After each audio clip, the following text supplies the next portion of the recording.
On va se gêner sur Europe 1. 16h, 18h30, Laurent Ruquier.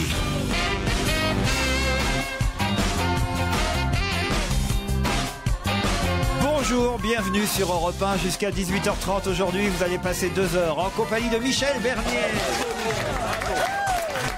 Titoff, Gérard Miller, Jérémy Michalak, Fabrice Eboué et Olivier de Kersauzon.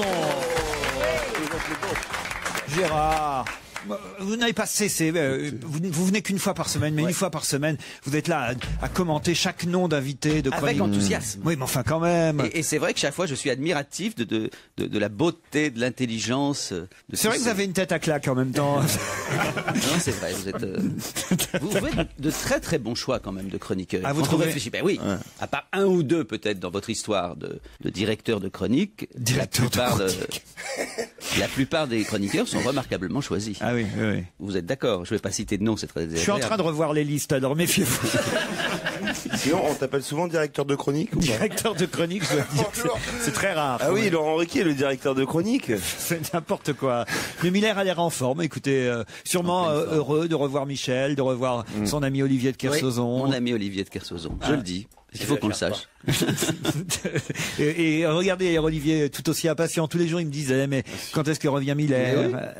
Je crois que vous êtes son psy officiel, à Olivier. Moi, je ne dis jamais qui sont les gens en analyse chez moi, donc c'est à lui de le dire. Il y a des gens connus chez toi en analyse? J'ai une tête à aller en analyse, moi, tu te fous de ma gueule ou quoi? Jamais. Il fait même pas d'analyse. Faut être complètement craqué pour aller faire ça, surtout avec un mec comme lui. T'arrives cinglé, tu pars fou parfait. Vous voyez que le transfert fonctionne bien. Le 26 juin 87, dans l'après-midi, me demande Fabienne, est-ce que Fabrice Eboué participait à un tournoi de tennis à Maison-Alfort? Est-ce que son père est venu le voir jouer? Le 26 juin 87, qu'est-ce que j'en sais? Il y a eu un meurtre ce jour-là? Je crois qu'il y a eu une alerte enlèvement. C'est une question, est-ce que vous avez joué au tennis Oui, j'ai joué au tennis. Dans votre enfance en effectivement. T'as fait des tournois à Maison-Alfort? Vous aviez quel Peut-être. âge en 87? J'avais 9 ans, donc je sais voilà. pas, peut-être. Est-ce que ton père venait voir parfois tes matchs? Ouais, effectivement. Voilà, donc elle a raison, Fabienne, vous voyez. Le fils, Bien sûr, le fils de gynécologue qui joue au tennis. Putain, l'enfance malheureuse en Afrique que t'as eue. Bien sûr. Ah non, alors justement, ne parlez pas de l'Afrique à propos de Fabrice Eboué, parce que j'ai Fololo Makola qui m'a envoyé un mail, et Fololo Makola me dit « Je suis un fervent admirateur de votre émission, qui me procure de la joie au cœur, et d'ailleurs, l'ensemble de vos chroniqueurs m'amuse beaucoup. Par contre, j'ai une question qui me ronge l'esprit depuis un certain temps au sujet de Fabrice Eboué. Cette question est la suivante. Est-il vraiment africain? A-t-il déjà été au Cameroun pour toutefois dans ses blagues sur les Africains, en particulier sur les Camerounais, qui ne sont pas amusantes? Avec sa permission, j'aimerais bien qu'il se rende en Afrique noire, toucher la réalité du doigt des hommes et des femmes qui vivent dignement et essaient nuit et jour de sortir de la pauvreté, beau, monsieur Eboué. Voyez? C'est très très beau. La question lui a rongé l'esprit très longtemps, à mon avis. C'est vrai que c'est pas bien. J'y vais au mois d'avril, figurez-vous. Pour la première fois? Non, pas pour la première fois, mais j'y vais au mois d'avril. Mais qu'est-ce que c'est? Non, mais vous avez vraiment des origines camerounaises? Oui, bien sûr. Sinon, c'est bien fait, quoi. C'est le trucage. Je suis allé voir Michel Bernier au Théâtre de la Renaissance et je souhaitais, par votre intermédiaire, la remercier pour la soirée que j'ai passée grâce à son spectacle, car c'est la première fois que je me suis autant amusé au théâtre. C'était vraiment extra. Pas une seule fausse note, et c'est rare chez un comique, n'est-ce pas, monsieur Eboué? Et rien sur le Cameroun, elle fait. Tu l'as rajouté, n'est-ce pas, monsieur Eboué? Oui, je l'ai rajouté. Allez vous faire foutre, patron. Et j'en profite pour vous remercier de vos émissions. Mon message n'est certes pas très original, mais je voulais la féliciter encore. C'est Sylvia qui vous écrit. Merci beaucoup, Sylvia. Michel Merci. Bernier, elle est allée voir, et pas une ride. Une blague envoyée par un auditeur qui s'appelle Stéphane. C'est un aveugle qui entre par erreur dans un bar rempli de femmes. Et il ne s'en rend pas compte, évidemment, puisqu'il est non-voyant, et il réussit à se rendre au comptoir où il s'installe et il commande une bière. Puis après un moment, l'alcool venant, il crie à la serveuse « Eh, t'aimerais pas entendre une blague sur les blondes ?» D'un coup, le bar devient tout à fait silencieux, puis d'une grosse voix profonde, la femme assise près du non-voyant s'adresse à lui et lui dit « Petit monsieur, avant que tu t'y mettes, laisse-moi t'apprendre quelque chose. 1. La serveuse est blonde. 2. La danseuse là-bas au fond du bar est blonde. 3. Je mesure 1m80, je pèse 85 kg, je suis ceinture noire de karaté et je suis blonde. 4. La femme assise à côté de moi est blonde aussi et c'est une super pro de la lutte. 5. La femme de l'autre côté du bar est une blonde championne de poids et haltères. Alors maintenant, pense-y sérieusement avant de nous la raconter, ta blague. Et l'aveugle répond: ah bah oui, ça c'est sûr, je vais pas l'expliquer 5 fois. Non, elle est pas mal. Elle est pas mal, elle est mignonne, elle est mignonne. Au téléphone, Sandra et Vincent. Bonjour Sandra. Bonjour Laurent, bonjour à tous. Je suis trop contente de vous avoir au téléphone. Je vous adore. Je suis allée voir vos pièces. Je suis venue assister à l'enregistrement de l'émission. Je vous regarde à la télé. Non. Vérifions tout de suite. Est-ce que vous avez vu d'abord la première pièce de Laurent Ruquier? La presse est unanime. C'est unanime. Je l'ai vu, mais à Marseille, et c'était pas avec vous. Ah bah non. Voilà. C'est pour ça qu'il y avait C'était la bonne version. Ah, c'était avec Jean-François Derek. Voilà, mais c'était très bien. Vous Bon, je peux vous pas souvenez comparer. de Jean-François Derek? Mais qu'est-il devenu? Celui avec le petit bonnet, là. Vous habitez Velot dans les Bouches-du-Rhône, Sandra. Oui, Velot, c'est un petit village, pas loin d'Aix en Provence et On avait de compris que c'était pas Marseille. une grande Velot. ville avec le nom du bled. On sait bien que Velot, il doit y avoir 45 habitants avec les bars, une épicerie fermée. Ça, Non, je pas la crois peine qu'on de est dire, 10 c'est 000. un petit village. Ah ouais, On déteste les villages, nous, ici. Ah, vous aimez pas, On parle qu'aux gens des grandes villes. On change de... C'est à côté d'Aix. Alors je vous propose Vincent qui lui habite Cesson-Sévigné. Ah oui, c'est bien. C'est bien, c'est son. Version trou du cul du monde, c'est pas mal, ça non plus. Alors, je vais vous dire, il y a on est une- juste à côté, nous. Il y a une salle de spectacle. Tous les artistes passent à Cesson-Sévigné. bien sûr. Ah ouais. C'est pas loin de Rennes, Cesson-Sévigné. Juste à côté. Voilà, c'est dans l'île. Bonjour la Dream Team, bonjour Laurent. Bonjour, Bonjour. Vincent. On a des auditeurs dynamiques aujourd'hui. Ils sont en forme Je aujourd'hui. sens que vous êtes un fidèle auditeur, vous, Vincent, aussi. Oui, plutôt. Puis on a déjà eu l'occasion de se parler l'an dernier au cours du même jeu. C'est pas vrai, vous aviez perdu, gagné? Ah bah j'ai perdu, moi je suis un loser, moi, à ce niveau-là. Bah alors on tente à nouveau sa chance aujourd'hui avec une nouvelle question qui vous permettra peut-être, qui sait, pour vous en Bretagne, pour Sandra dans les Bouches-du-Rhône, de naviguer une semaine à bord d'une des embarcations de la compagnie Le Boat. Vous saurez tout en allant sur le site internet www.leboat.fr. Sans permis bateau, vous barrerez ainsi un navire confortable, tout équipé. C'est la tête d'Olivier qui... Pendant que vous racontez mais- ça qui me plaît. Pas du tout, parce que j'ai rencontré un mec qui était allé. Et alors? Mais il m'a Il dit est que- revenu? Il m'a dit que c'était bien. Ah, vous voyez? Ouais, il m'a dit qu'il avait passé des vacances délicieuses. Il a dit, tu te fous de ma gueule, c'est des bateaux de merde sur des rivières qui sentent la pisse. Il dit, non, pas du tout. C'est très agréable, c'est paisible, il n'y a pas trop de monde sur l'eau. Il avait l'air enchanté. Depuis, il est plus mon ami. Et Laurent, vous faites publicité pour cette compagnie à cause d'Olivier? Non, c'est un nouveau sponsor qui est. C'est plutôt à cause d'Olivier qu'on perd les sponsors. On n'en gagne pas beaucoup, je vais vous dire. Non, faut dire ce qu'il y a, Je vous Olivier. ai fait perdre des sponsors, moi. Ah, les hôtels Latitude sont toujours fâchés auprès de nous. hein. Mais c'est normal qu'ils soient fâchés avec les hôtels de merde qu'ils font. Comment voulez-vous que ces mecs-là soient de bonne humeur? À quelle occasion parle-t-on à nouveau dans la presse aujourd'hui de cette citation signée Nicolas de Chamfort? La célébrité, c'est l'avantage d'être connu de ceux qui ne vous connaissent pas. C'est Rachida Dati qui est devenue avocate. Non mais, et les 5 secondes? Ouais, mais c'est pour alors éviter là- qu'il gagne le truc de merde, c'est pour ça que je le fais, quoi. Ah non, c'est pas bien ça, Fabrice. Non, j'avais pas envie qu'il gagne de toute façon. Non, mais vous le saviez, Vincent? Ah non, du tout. mais Sandra, je veux T'as pas dit que le c'était un savoir. loser. Sandra, vous le saviez? Non. Bon, bah alors si vous le saviez Voilà. pas... Il n'y a pas de regret, Ah quoi. oui, mais ils auraient pu le trouver par Internet. Non, non, non. Il Non. fallait nous laisser les 5 Mais secondes. bien sûr. Oui, c'est vrai, là, Bah, vous les savez mettre. Fabrice, il a une Alors, mauvaise une humeur. autre question. Non, franchement, c'est pas bien. Mais j'ai gagné quelque chose, moi, ou pas? Non, rien du tout. Vous avez rien Même pas notre considération. Ah ben moi je joue à Rennes, je te donne un lot de consolation, Vincent. Et puis Sandra, je joue au Cameroun le mois prochain. Bah, elle est dans les Bouches-du-Rhône, elle est à Velo. Voilà, c'est pas loin. Non, mais je monte à Paris de temps en temps. Ah bah alors on vous offrira des places pour aller voir Fabrice Eboué, peut-être Ah, Michel bah, c'est Bernier bien. s'il reste quelques places au Théâtre de la Renaissance et aussi des places pour Gaspard Proust au Studio des Alors, Champs-Élysées. on peut pas rejouer. Non, non. Ah, mince. Tu peux faire la croisière à la nage par contre si tu veux. Non, mais la croisière, finalement, je l'aurais donnée à mon père. Parce que franchement, je vois pas ce que je ferais sur ce... Donc si vous aussi vous avez envie de raconter votre vie, appelez-nous, il n'y a pas de temps. Pourquoi vous n'aimez pas votre père? Non, c'est parce que j'ai pas de grands-parents, sinon j'aurais donné à mes grands-parents. Parce que ça fait pas très jeune comme truc. Vous êtes de la famille de Titoff, non? Tu as quel âge, Sandra? Bon, 42. Ah oui, d'accord. Bon, c'est pas super jeune, mais c'est pas vieux non plus. Et tu aimes déjà Laurent Ruquier à ton âge? Mais dis donc. Non, c'est pas là-bas qu'on allait rencontrer Beyoncé ou d'autres personnes. Elle s'en fout du jeu, Sandra. Elle voulait parler, quoi. Ouais, Beyoncé qui est le truc le plus branché du monde avec l'accent du Sud. Qu'est-ce que c'est ringard tout de suite, quoi. Beyoncé, quoi. Redis-le, Beyoncé. Beyoncé. Il est con. Vous laissez pas faire, Sandra. Oui, vous laissez pas faire, Sandra. En tout cas, la phrase de Nicolas de Chamfort a été prononcée à l'occasion du serment prononcé lui-même, ce serment, par Madame Rachida Dati, puisqu'elle est désormais avocate, en plus de ses fonctions politiques. L'ancienne garde des Sceaux a prêté serment hier. Voilà. C'est bien, ça fait un arabe de plus au tribunal, quoi. C'est bien. Il est en forme, Eboué, aujourd'hui. Donc, il est de mauvaise humeur. Vous avez mangé du lion? Non, pas de blague sur le Cameroun.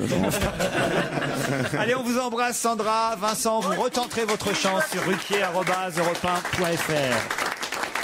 16h, 18h30 sur Europe 1, avec Laurent Ruquier. On va se gêner.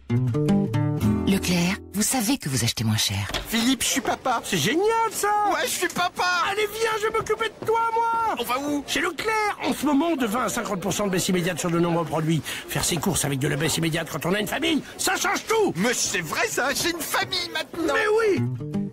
Depuis toujours, Leclerc se bat pour faire baisser les prix. Du 10 au 20 février, de 20 à 50% de baisse immédiate sur de nombreux produits. Voir modalité dans le magasin participant. Et c'est une fille ou un garçon? C'est une petite Chloé. C'est mignon. Alors, tu paries sur qui? Hop, hop, hop. T'as voulu faire chacun son bulletin? Donc c'est chacun son bulletin. Oh, allez, vas-y, de toute façon, je suis sûr qu'on a mis pareil. Hein. Ça m'étonnerait. Allez, fais voir.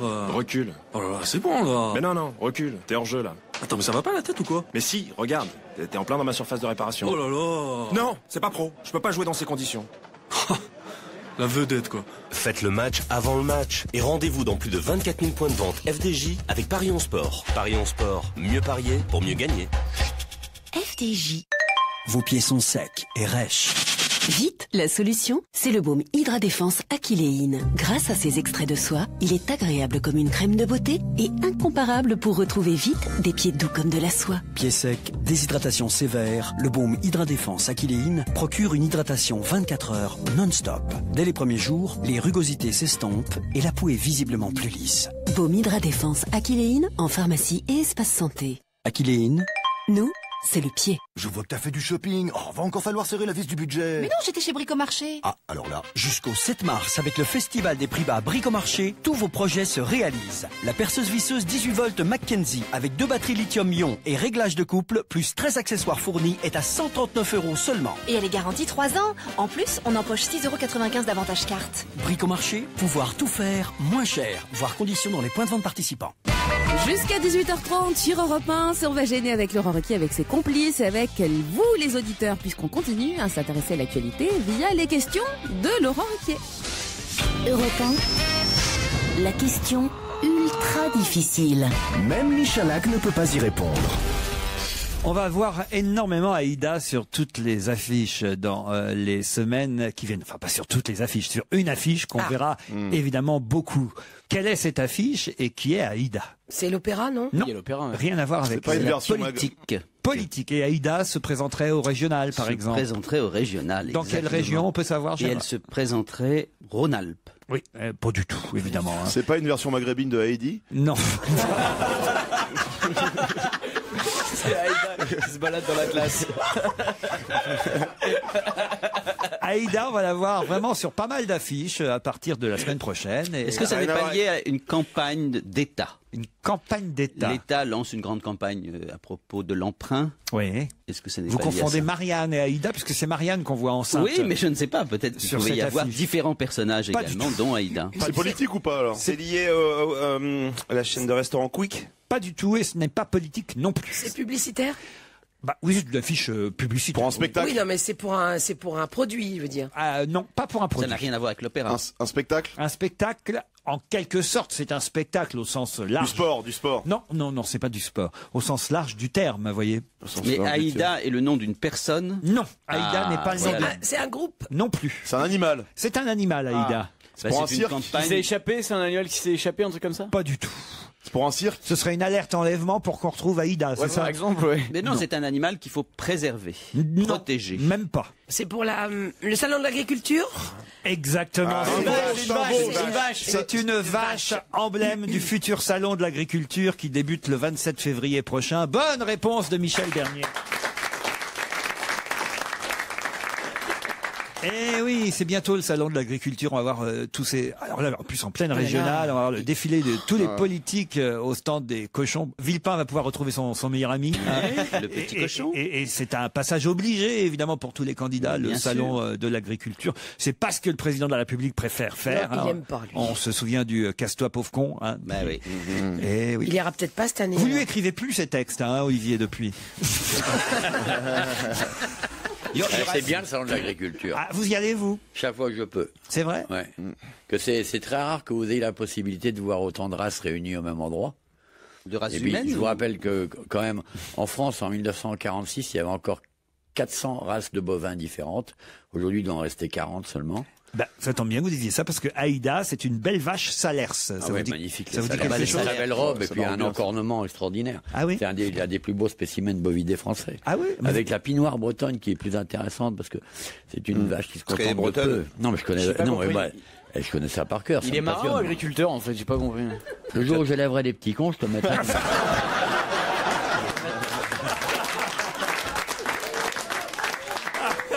Mais c'est possible d'élever des petits cons. Non, mais qu'est-ce que vous faites? Je fais de l'élevage de petits cons.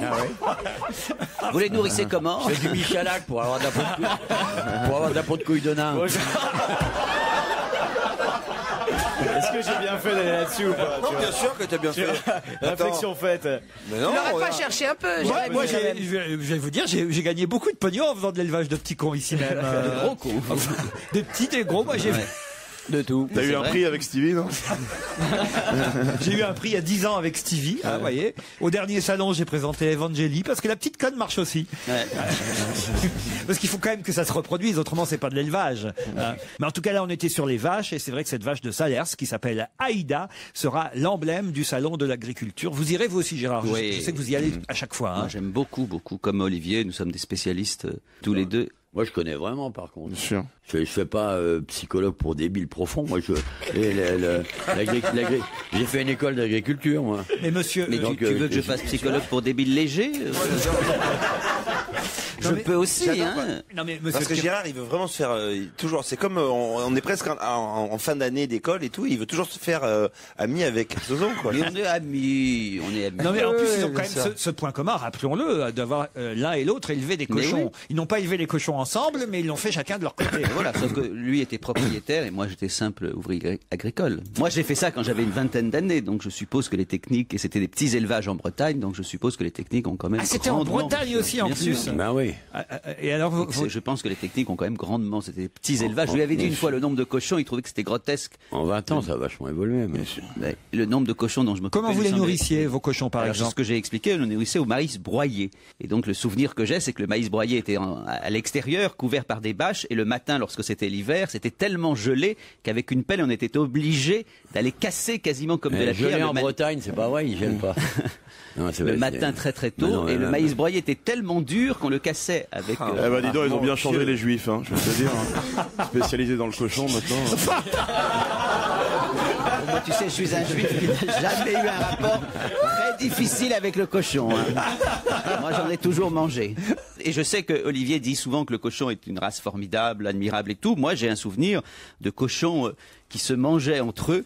Et notamment d'un cochon qui avait une petite, tu vas me confirmer ça, c'était un cochon qui avait une petite plaie et les autres lui bouffaient la plaie progressivement. Dès qu'il y a du sang, il y a cannibalisme. Voilà. Ah c'était assez dur. Oui. Ah oui, fais attention à ça. Ils se bouffent entre eux, les cochons. Non, mais dès qu'il y a du sang. Non, mais même pas seulement. Lorsque, par exemple, mordille pour jouer, et quand il y a du sang, ça change de registre. Et j'ai passé, par exemple, des nuits blanches à faire accoucher des truies, c'est-à-dire que la truie...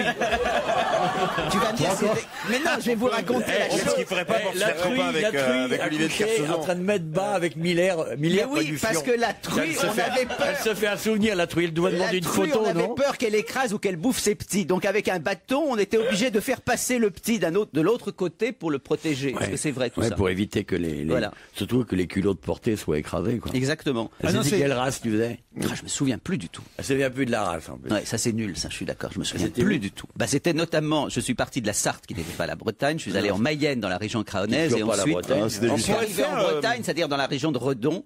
J'étais maoïste à l'époque et c'était ce qu'on appelait l'établissement. Certains partaient travailler en usine pour faire de l'agitation. Moi, j'étais parti à la campagne. À la campagne, t'as pas dû faire grosse agitation, je veux dire. Les paysans qui notamment des paysans des Jacques, enfin, qui avaient été élevés par les jeunesses agricoles catholiques, étaient incroyablement contestataires. Mais je crois que c'est lui qui a besoin de parler. C'est un psy qui a besoin de parler, en fait. Ah, non, mais quand on me branche sur cette partie. Par contre, tu m'as donné une idée. Je pense qu'on pourrait faire comme Philippe Alfonsi ou Serge Diadon. On pourrait faire une rubrique chaque semaine avec toi. C'est les souvenirs, Maintenant, tu te casses, tu paies la secrétaire et tu reviens dans une semaine. C'était des beaux souvenirs. Merci Gérard. C'est vachement J'imagine les auditeurs avec l'arme à l'œil dans leur voiture. Mais c'est surtout, on regrette de ne pas avoir été maoïste, surtout. C'était des jeunesses formidables qu'on a eues, je trouve. Sans transition, Benjamin Biolay. Lyon Presqu'île, le dernier extrait de son album La Superbe. Une info, une enquête, un défi. C'est le challenge Vermus. Bonjour Paul. Bonjour Laurent. Voilà, j'ai du boulot pour vous aujourd'hui. Ouais. Croyez-moi. Pourquoi vous dites oh putain quand vous entendez le nom de Paul Vermus Non, ça faisait des semaines que je l'avais pas eu. Je crois qu'il était licencié, mais il est toujours là. Qui a dit ça Maurice Eboué. Tiens, bonjour ami. Bon, alors, je voulais vous dire deux choses, Laurent. D'abord, sur les résultats olympiques, j'ai pas été mauvais. Hein. Oui, pourquoi? Vous souvenez-vous, il y a 3-4 jours, vous m'aviez demandé, je vous ai dit que tout irait bien pour les JO. Bon, je me trompe pas pour la France. Oh bah dis donc. Deuxièmement, et j'ai une chose très importante à vous dire. Oui. J'ai eu un coup de téléphone du patron de l'UMP à l'Assemblée nationale, Monsieur Copé. Oui. Et il m'a dit que j'avais de formidables dons de voyance. Pourquoi? Vous vous souvenez du déjeuner, j'ai parlé du déjeuner. Et tout ce que j'ai dit sur le déjeuner de Jean-François Copé avec le président Sarkozy, c'est avéré exact. C'est vrai?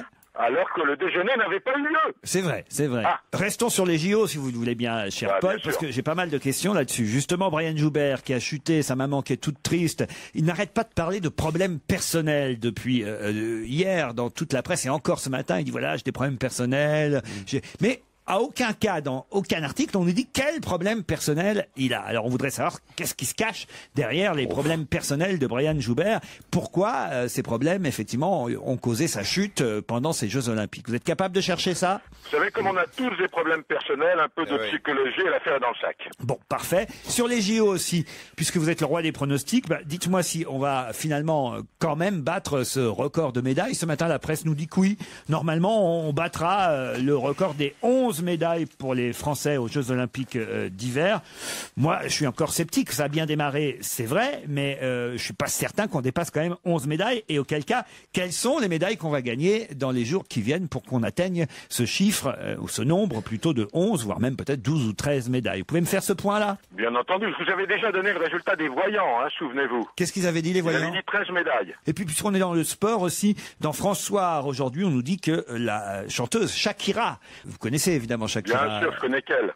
Elle est de quelle origine, Shakira? Colombienne. Oh, wow. Pas mal. Alors là, je suis surpris. Je suis pas 100%. J'ai eu l'occasion de l'interviewer un jour. Shakira, vous avez interviewé Shakira? Oui, j'avais interviewé Roland Garros. Donc j'ai eu l'occasion d'aborder un peu avec elle, et d'ailleurs on s'entend bien. On s'entend bien. On s'entend bien avec Shakira. Shakira et Vermus, non mais je rêve. Elle parle souvent de toi. Laurent, soyez gentil, commentez pas ma vie privée, posez-moi des questions, c'est tout. Alors justement, c'est sa vie privée à elle qui est en question dans la presse aujourd'hui. On nous dit qu'elle serait plus ou moins copine, quand on dit plus, c'est-à-dire quasi fiancée, avec Rafael Nadal. La chanteuse colombienne a en tout cas invité l'ancien numéro 1 mondial, Rafael Nadal, à participer à son dernier clip.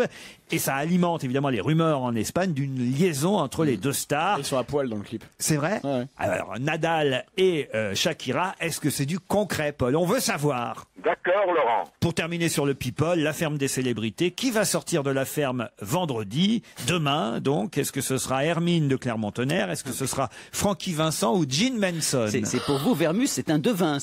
Vous lui posez des questions sur l'avenir. Et on aimerait savoir à combien l'euro va exactement être par rapport au dollar. C'est très bien. Il s'appelle Irma Vermus maintenant. Non, mais c'est vrai que vos questions sont de plus en plus précises, Laurent. C'est vrai que c'est dur. On sait bien que tout ça est joué d'avance, que c'est TF1 qui décide, c'est pas du tout les téléspectateurs qui décident qui va sortir de la ferme. Ouais, Donc, c'est comme pour les élections, dites-nous tout de suite qui va gagner, on sait bien que ça ne sert à rien de voter. non, mais franchement, vous pouvez enquêter, Paul. Mais je vais enquêter, mais vous dites des choses qui sont erronées, Laurent. C'est-à-dire? C'est-à-dire que ce jeu est un vrai jeu démocratique, la ferme célébrité, tout n'est pas joué à l'avance. Enfin, vive la démocratie. Hermine de Clermont-Tonnerre, Francky Vincent ou Gene Manson. Voilà, je veux le résultat. Lequel ou laquelle sort demain vendredi, Paul? Ok, Laurent, d'accord. Merci, Paul, à tout à l'heure. Salut. Qui a offert un beau voilier à sa femme pour la Saint-Valentin? Qui a offert un beau voilier à sa femme? C'est pas un vrai voilier. Si, c'est un vrai voilier. Je peux même vous donner le nom du voilier. Ça nous ferait plaisir. Le voilier a été baptisé Solitude. Bernard Arnault. Non, pas Bernard Arnault. C'est parce que c'était un cadeau de rupture? Alors, c'était pas un cadeau de rupture, ce serait plutôt un cadeau de réconciliation pour la Saint-Valentin. C'est quelqu'un qui a quand même beaucoup d'argent. Ah oui, évidemment. Donald Trump? Ouais, c'est quel genre de voilier d'abord? Ah ben ça, j'ai pas le dos. Parce que beau voilier, ça... non, il faudrait préciser. Un beau voilier. Très beau, parce que vous dites beau voilier, mais c'est peut-être moyen. Ah bah, peut-être un moyen beau voilier. C'est peut-être un bateau de merde en plus qui vous paraît beau parce que vous y connaissez rien. Ouais, c'est vrai. Donc moi j'aimerais des précisions sur la taille, le prix, Pourquoi le tu gréement. parles comme ça, Olivier? Ouais, c'est vrai, peut-être un bateau de merde. Tu vas me parler meilleur, toi. Tu vas me parler meilleur, toi, c'est quoi? Ça se trouve, Laurent? Ah, ça y est, il voit qu'il peut pas être ami, donc il attaque maintenant. C'est comme ça. C'est comme ça au collège, en colonie de vacances. Ah ouais. Là, il a vu qu'il peut pas être, copain avec le costaud. Avec Olivier de Kersauzon, je le dis haut et fort. Il y a quelque chose. C'est ça le problème, c'est que toi tu es ami, mais lui non. Ah, c'est possible. C'est possible. Bon, mon voilier là, je sais pas s'il est beau, pas beau. Enfin, un acteur. C'est déjà formidable d'offrir un voilier. Ah, c'est Brad Pitt. C'est Brad Pitt. Non, c'est pas Brad Pitt. Est-ce que solitude c'était un mot français ou vous l'avez traduit? Non, c'est en anglais. Solitude. Et c'est un acteur alors? Est-ce que c'est un acteur? Ce n'est pas un acteur. Non, c'est un golfeur qui a été légèrement accusé par son épouse de quelques trahisons. Tiger Woods, évidemment. Bonne réponse de Gérard Miller.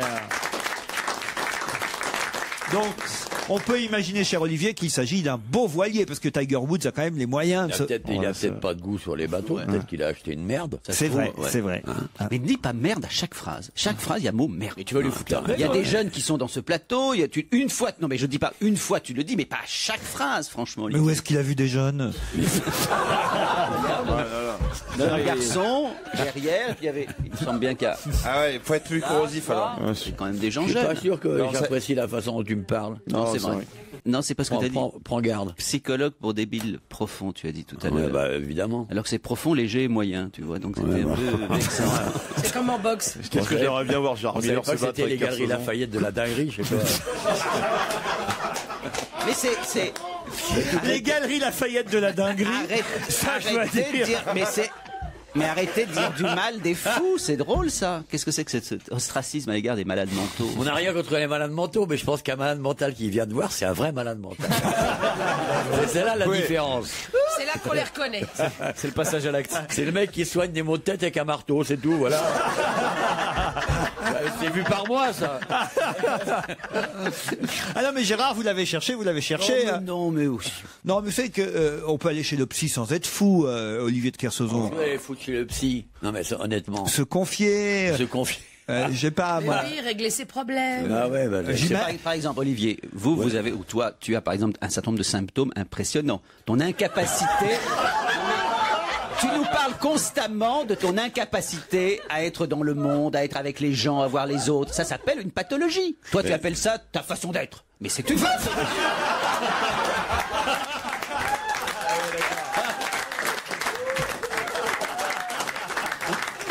qu'on a bien cerné le problème.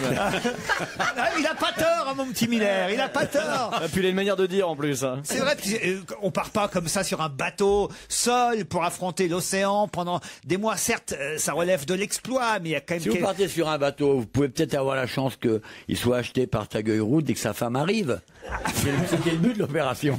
Mais quand même... mais ça veut dire... Attends, non, mais je ne veux pas rentrer en discussion avec des esprits aussi faibles. Et surtout avec un marchand de carabistouilles où il se fait allonger les gens. J'ai vu un truc, un film là-dessus. Il les allonge, il se met derrière. Ouais. Et l'autre, il parle, il raconte des trucs. Et l'autre, il est derrière. il fait des grimaces. Après, le mec, il se relève, il est en sueur. Il va payer la secrétaire et il revient la semaine d'après. C'est quand même des trucs de... Putain. T'as vu ça au cinéma, sinon tu connaissais pas. Bah non, comment dire. C'est pas un truc de dé, c'est quand même très grave. Et que des gens comme toi, qui ont élevé des porcs... Ça, c'est vrai. Aujourd'hui, fassent ça, tu vois. Alors, quand tu faisais accoucher des truies, c'était mignon, il y avait des petits gorilles qui sortaient de partout. Là, tu fais... Mais là, je vais accoucher l'inconscient. Des crétins patentés, c'est mal. Accoucher l'inconscient. C'est pas bien. Vous avez forcément un surmoi, Olivier de Kersauzon. Non, mais j'ai rien de tout ça, moi. Non, il part toujours en solitaire. Mais à mon avis, exemple, quand tu pars en solitaire, tu as content de faire le point. Un de tes rêves, par exemple. Tu fais des rêves. Aucun. Jamais. Il refuse. Je refuse de faire des rêves. Il veut pas. Tu fais pipi au lit ou quoi? Je sais pas pourquoi ça me fait rire, parce que je vous imagine faire pipi au lit. J'ai une gouttière. J'ai une gouttière. La gouttière est assez haute. Ça alimente un petit moulin. Le petit moulin déclenche une ampoule électrique qui me réveille. Allez, d'autres questions. Nous reviendrons à l'actualité, évidemment, dans un instant après la pub. On va se gêner sur Europe 1 avec Laurent Ruquier. Jusqu'à 18h30. De quoi la Caisse des dépôts et consignations est-elle actionnaire majoritaire? D'un nombre incalculable de choses, je vais te dire. Tout ce que tu touches autour de toi, ils ont des actions. Ah bon? Ah bah oui, c'est un organisme d'une puissance financière Oui, mais alors, extraordinaire. là, je parle de quelque chose de très surprenant, qui est vraiment dans l'actualité du jour, et dont la Caisse des dépôts et consignations est l'actionnaire majoritaire, Gérard Miller. Majoritaire. D'un immeuble, d'un monument? Pas d'un immeuble. C'est une marque? Ni d'une marque, bravo, Jérémy. Ah, c'est Quick, non? Quick, bonne réponse de Michel Bernier. C'est fou, ça. La Caisse des dépôts et consignations est actionnaire majoritaire de Quick, et évidemment ça pose problème. C'est ce que d'ailleurs c'est ce dont veut se servir Monsieur Franck Berton, maître Berton, qui va saisir la HALD, la haute autorité de lutte contre les discriminations, à propos du Quick halal. Quel est le problème? J'ai pas bien compris. Pourquoi ça serait un scandale qu'il y ait un Quick halal? À côté de chez moi, il y a un Franprix, cachère, exclusivement cachère. Ah, exclusivement cachère? Exclusivement cachère, boulevard Voltaire. Ah bah tu vois, ça ils étaient pas au courant, il faut les prévenir.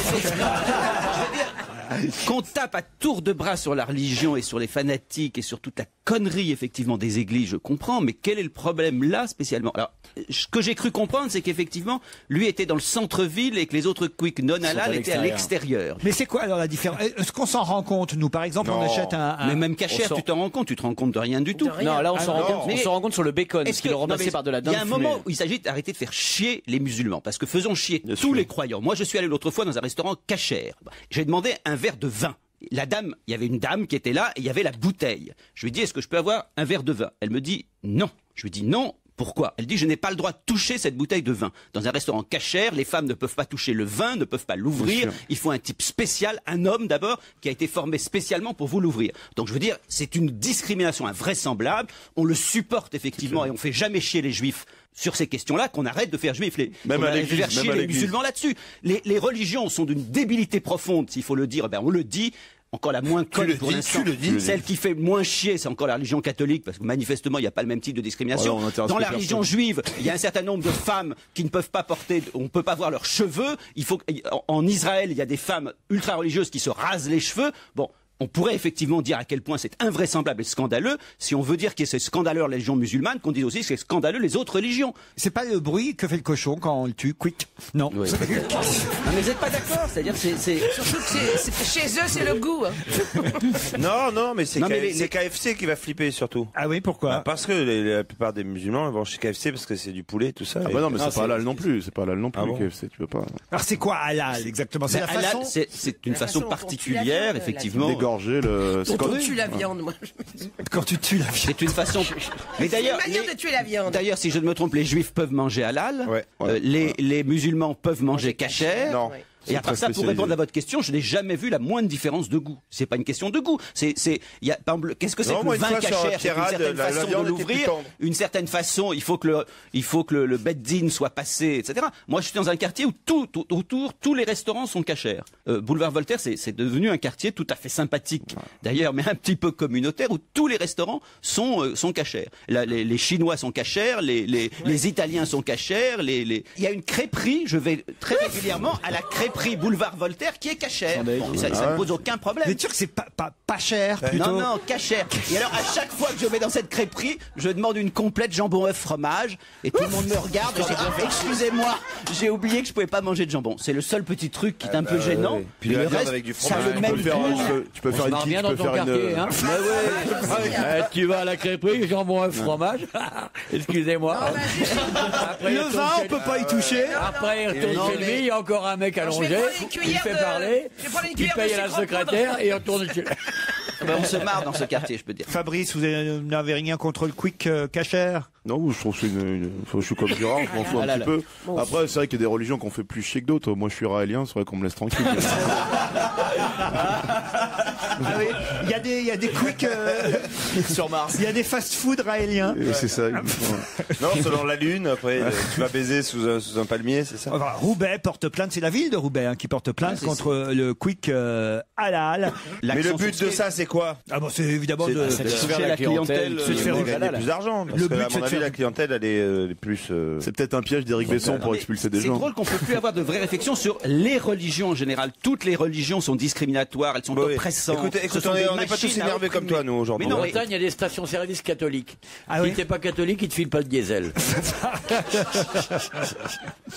Non mais écoutez, voilà, c'est juste un fait d'actualité aujourd'hui. Oui, il n'y a pas non plus de quoi s'énerver comme ça, Gérard. Il a raison. Ah oui. Alors je le soutiens pas. Hein. Ah non. Je suis pas susceptible de le soutenir. Hein, je sais pas. On voit bien qu'intellectuellement je le méprise. Eh bien, là, je l'ai trouvé formidable. Ah oui. Et d'une grande dignité. Et j'aime bien que cette voix s'élève dans le désert de l'indifférence. pour construire un monde nouveau. Merci Gérard. Merci bien Olivier. C'est pas un ami qui te parle, hein, vraiment. Noir sur blanc, c'est la nouvelle chanson de Françoise Hardy. Une toute nouvelle chanson qui figurera sur son nouvel album La pluie sans parapluie. C'est un joli titre d'album, La pluie sans parapluie. Il faudra attendre pour l'album. Ce sera le 29 mars prochain. Mais en attendant l'album, voici le premier single, l'avant-goût de l'album. Noir sur blanc, Françoise Hardy. Pour quelle raison parle-t-on énormément de la rue Oudinot aujourd'hui dans tous les journaux? C'est à Paris la rue Oudinot? Oudinot. C'est là qu'il y a le ministère l'ex-ministère des colonies qui est devenu le ministère de l'Outre-mer. Excellente réponse. Effectivement, c'était le siège historique du ministère des colonies, devenu depuis le ministère de l'Outre-mer. Et c'est évidemment à l'occasion de la gaffe, si ce n'est la gaffe, en tout cas, on va dire, de la petite boulette de Madame Pinchard, Marie-Luce Pinchard, qui est ministre. C'est la famille de Ronan Luce ou rien à voir? Non, du tout. C'est plutôt la famille de sa maman. Comment s'appelle-t-elle d'ailleurs? Lucette Michaud-Chevry. Voilà, Lucette Michaud-Chevry. Bravo, merci Olivier. Faut dire que vous connaissez toutes ces. Tout l'Outre-mer. Vous êtes un peu le Antoine de... Ouais. Je vais pas me faire traiter d'Antoine par l'Ardisson d'Europe 1. Hein.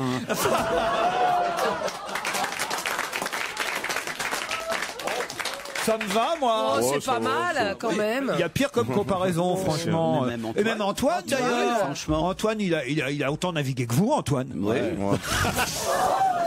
Oh là là, oh là là, Laurent, non.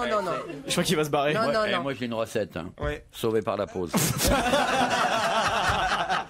Alors, non, il n'est pas 17h encore. Certes, vous avez trouvé une bonne réponse, monsieur de Kersauzon, mais je vous trouve un peu dégonflé de fuir comme ça. Non, mais il est parti. Ah oui, c'est vrai. C'est pas vrai. Mais retenez-le, courez après. Il est parti chercher ses lunettes. Je vais pas me faire péter la gueule tous les jours. Qu'est-ce qu'il y a, Fabrice Eboué? Je me demande ce que ça donne si tout le monde fait comme Kersauzon, qui est voilà. Voilà. Je crois qu'on l'a déjà fait la semaine dernière. C'est Gérard qui est resté tout seul. Je préviens les auditeurs que c'est le moment où bientôt je vais diriger l'émission comme la semaine dernière. Alors, ce qui serait drôle, c'est qu'on puisse imiter ceux qui sont partis. Moi, il y a une chose qui m'étonne, c'est que Fabrice Eboué sorte alors qu'il fume pas. Mais par parce contre, qu'il veut moi, s'y ça- mettre. Moi, ça va pas t'étonner parce que je fume, moi. Je pense que ça peut devenir une séquence récurrente de l'émission. Michala, qu'est-ce que vous pouvez aller chercher Olivier de Kersauzon par la peau du cul? J'y vais. Non, il va pas faire comme ça. J'y vais, je vous préviens, ça va être un bain de sang. Et il y a Fabrice Eboué qui revient. Alors, je pense que Fabrice Eboué, lui, souffre d'incontinence urinaire. Oui, ça c'est possible. Mais on est bien, écoute, on est là avec à 3. Ou enfin, c'est pas un moulin ici non plus. Hein. On vient pas, on rentre pas, on sort pas. C'est pas un moulin, n'est-ce pas? Ramenez-le-moi par la peau du cul, Michalak. Montrez que vous êtes un homme. Allez, reviens par là, marin de mes couilles. Viens t'asseoir. Alors, tu poses ton cul sur la chaise et t'arrêtes de nous faire chier maintenant. Allez, on reprend le cours de l'émission. Oh la vache! Mais il a une autorité, ce petit Michalak. On va nous faire chier longtemps. Merci, mon Jérémy. Voilà un homme. Voilà. Là, je te reconnais. Et encore, je suis pas torse nu. Il arrive à prendre une voix virile qu'on soupçonnait pas quand même. Il a des bleus partout, mais ça fait rien. Ça te va très bien. Ça te va très bien. Lâche mon bras, s'il te plaît. Lâche mon bras. Putain, merde, il serre. Ne m'aidez pas, c'est non. Regardez-moi s'ouvrir. Non, on fait comme dans le métro. Je dis pas qu'on a du plaisir à voir ça, mais Regarde, ça da force, capitaine. Le sadisme de Laurent Ruquier. C'est pas un phoque qui va lui faire peur, hein. Putain. Ah, c'est une fable. C'est le mièvre. On appelle ça une femme. Non, une fable. Ah, je trouve que c'est une femme. Le mièvre et la torture. Laurent, ça lui donne des idées quand vous rentrez le soir. Non, écoutez, Fabrice Eboué. Alors, expliquez-moi pourquoi vous êtes sorti, vous, monsieur Eboué. J'aimerais bien savoir ça. Alors, C'était pour montrer, je veux dire, un peu de solidarité. Je veux dire, si monsieur de Kersauzon fait ce qu'on veut, il y a un moment ou un autre, moi je fais pareil. Vous êtes jaloux. Regardez, avant c'était Bénichou qui était jaloux d'Olivier de Kersauzon. Maintenant c'est Eboué. Vous voyez, écoute, les cabots, la bande de cabots que je dirige ici. Vous, Gérard, vous en foutez, vous assumez, vous. Hein, bien sûr. Oh, il va être son meilleur ami. Et puis surtout, Gérard fume pas. C'est dommage, j'en aimerais bien qu'il sorte pourtant. C'est pas le bon qui est sorti. Tu veux pas te mettre avec eux, Gérard? Gérard fume pas, il en fume le client. Je fume le cigare, mais je me vous, réserve. Gérard, vous considérez qu'il n'y a personne qui vous fait de l'ombre? Personne. Hein, voilà, vous êtes Franchement, personne. Alors là, il est inattaquable sur son terrain. un point. Exactement. Faudrait qu'il prenne Mais un un deuxième point que vous n'imaginez pas. Comme ça, il y en a pas à la radio. C'est drôle ce qu'il dit, Fabrice. Tu devrais prendre un deuxième psy. qu'on rigole. Tu sais qu'il Ah sort ouais. de combat. Mais la prochaine fois, si tu peux en prendre un vrai. Mais il n'y a qu'un psy, on n'en connaît qu'un psy. Vous connaissez d'autres psys célèbres? Du niveau de Miller. Le doc. Ah, le doc. Le mentaliste de l'autre fois. Là. Oui. Non, Gérard, franchement, vous êtes le psy le plus célèbre au monde. Elisabeth Tessier. Elisabeth Tessier. C'est du même niveau. Vivant, vous alliez rajouter vivant, vous faites bien. Oui, ouais. il y a quand même Freud et Lacan. Mais non, tu pourrais prendre un psy, mais vraiment de droite, quoi, tu vois. Ah oui, Pour oui. le faire conclure. Oh, mais les psychanalystes sont pas tous à gauche, loin C'est de là, vrai. bien entendu. Il y en a beaucoup. Freud lui-même était plutôt un petit bourgeois réactionnaire. Donc il y en a des bons bien sûr. alors. Mais Olivier, tu te penses de droite, toi? Tu te penses réactionnaire? Non. Monsieur de Kersauzon, je regrette quand même que vous soyez sorti au moment où on parlait des dom-tom, où on parlait de ces endroits que vous connaissez peut-être mieux que quiconque, la Guadeloupe, la Martinique, et tous ces lieux. Découvert à marée basse.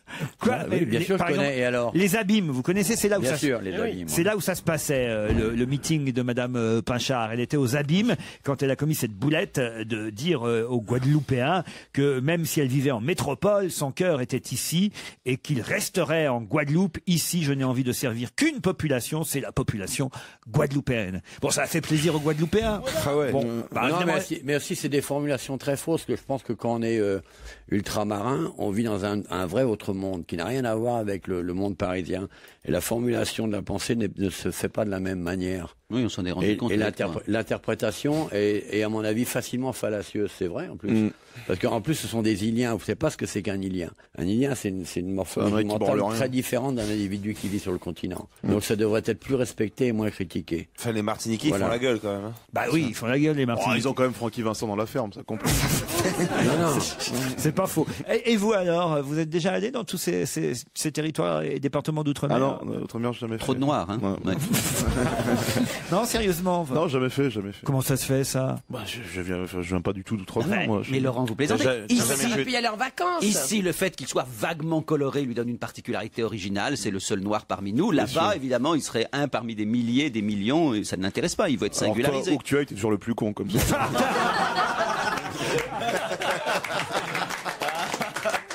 Ah non, mais non, ça, non, s'il y a une ambiance pourrie, moi je m'en vais. Hein. Michel, calmez-les, tous ces hommes. Mais, oui, non, mais je les regarde, je les admire. J'adore ces batailles. C'est vrai que Michel est relativement testostérone. protégé. Il y a peu de vannes qui t'arrivent en pleine figure, toi. Elle est bien, Michel. Pourquoi vous voulez mettre méchant avec moi? Ah si, il y a Isabelle Mergo qui revient parmi nous lundi, qui m'a fait savoir. Isabelle m'a dit, je reviens, mais tu arrêtes de demander en mariage Michel Bernier parce que ça m'énerve énormément. Je l'ai senti jalouse. Ah oui, ça, elle m'a dit, ça c'est pas possible. Mais enfin, on fait ce qu'on veut, Laurent. Ah bah oui, mais... Bon, on n'a pas dit la date. Non, parce qu'on a failli se marier. Il faut quand même le rappeler avec Isabelle Mergo. Tu bouffes vraiment à tous les râteliers. On a failli se marier, mais on était bourrés, hein, tous les deux, voilà. ce soir-là. Il n'y a que ce soir-là que vous auriez été bourrés tous les deux. Je vous le confirme. Non mais Laurent, je me permets de dire que chaque fois que vous dites oui à une femme, vous êtes bourré. Oh non, l'autre fois vous étiez pas sous, Laurent. C'est vrai, j'étais à jeun avec oui, Michel. C'est pour ça qu'il l'a demandé.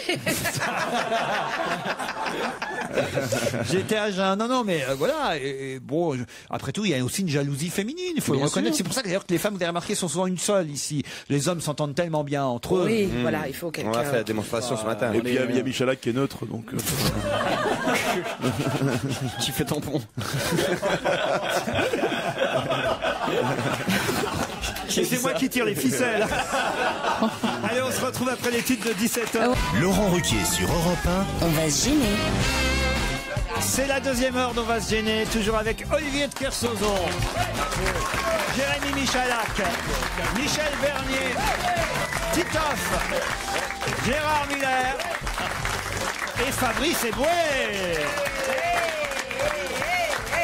J'ai terminé par Fabrice pour me réconcilier un peu avec lui, pour que sa cote, il a l'impression que sa cote remonte un peu dans mon cœur, parce que je le sens un peu perdu, un peu jaloux. Tant que c'est dans ton cœur, je m'occupe plus de lui. Non mais je vous sens bien, finalement, voilà, d'un seul coup vous vous sentez malheureux. Vous aimez bien quand je vous chouchoute, en fait. Tu veux venir faire une sieste avec nous? Oh, boubounet. Faut pas bouder comme ça, boubounet. Bah non, mais on a du mal, qu'est-ce que tu veux que je te dise. Olivier qui arrive comme ça, qui balaye tout le monde, c'est difficile. Ah bah ouais. Voyez les jalousies que vous suscitez, maître. Au téléphone, Caroline et Jean-Pierre. Bonjour. Bonjour. Bonjour à tous. Oh là. Il y a deux mondes qui sont. Eh bien, c'est Jean-Pierre qui a gagné. Et pourquoi? Parce qu'il parle plus fort. Caroline, vous êtes toute timide, j'ai l'impression. Ah oui, toute timide. Ah ouais. Impressionnée. Pourtant, il n'y a pas de quoi. Vous habitez Malmort sur Corrèze. Oui. Un très joli village, j'imagine. Voilà, tout à fait. Combien d'habitants à Malmort? Non, 1000. 1000 quand même. Non, 10 000. Qui dit C'est où Malmort-sur-Corrèze? C'est à côté de Brive, la Gaillarde. Ah, très bien. Dans la Drôme. Et vous faites quoi dans la vie, Caroline? Pardon? Dans la vie, vous faites quoi? Je suis maquettiste édition. Très bien, parfait. Voilà. Joli métier. Il y a la foire du livre à Brive-la-Gaillarde, généralement. oui. Voilà. Donc vous avez du boulot régulièrement là-bas. Tout à fait. Caroline, vous allez affronter Jean-Pierre, qui lui est à Tassin la demi-lune. Ah oui, c'est à côté de Lyon, ça. Ouais. Tout à fait. C'est près de Lyon, c'est ça, Jean-Pierre?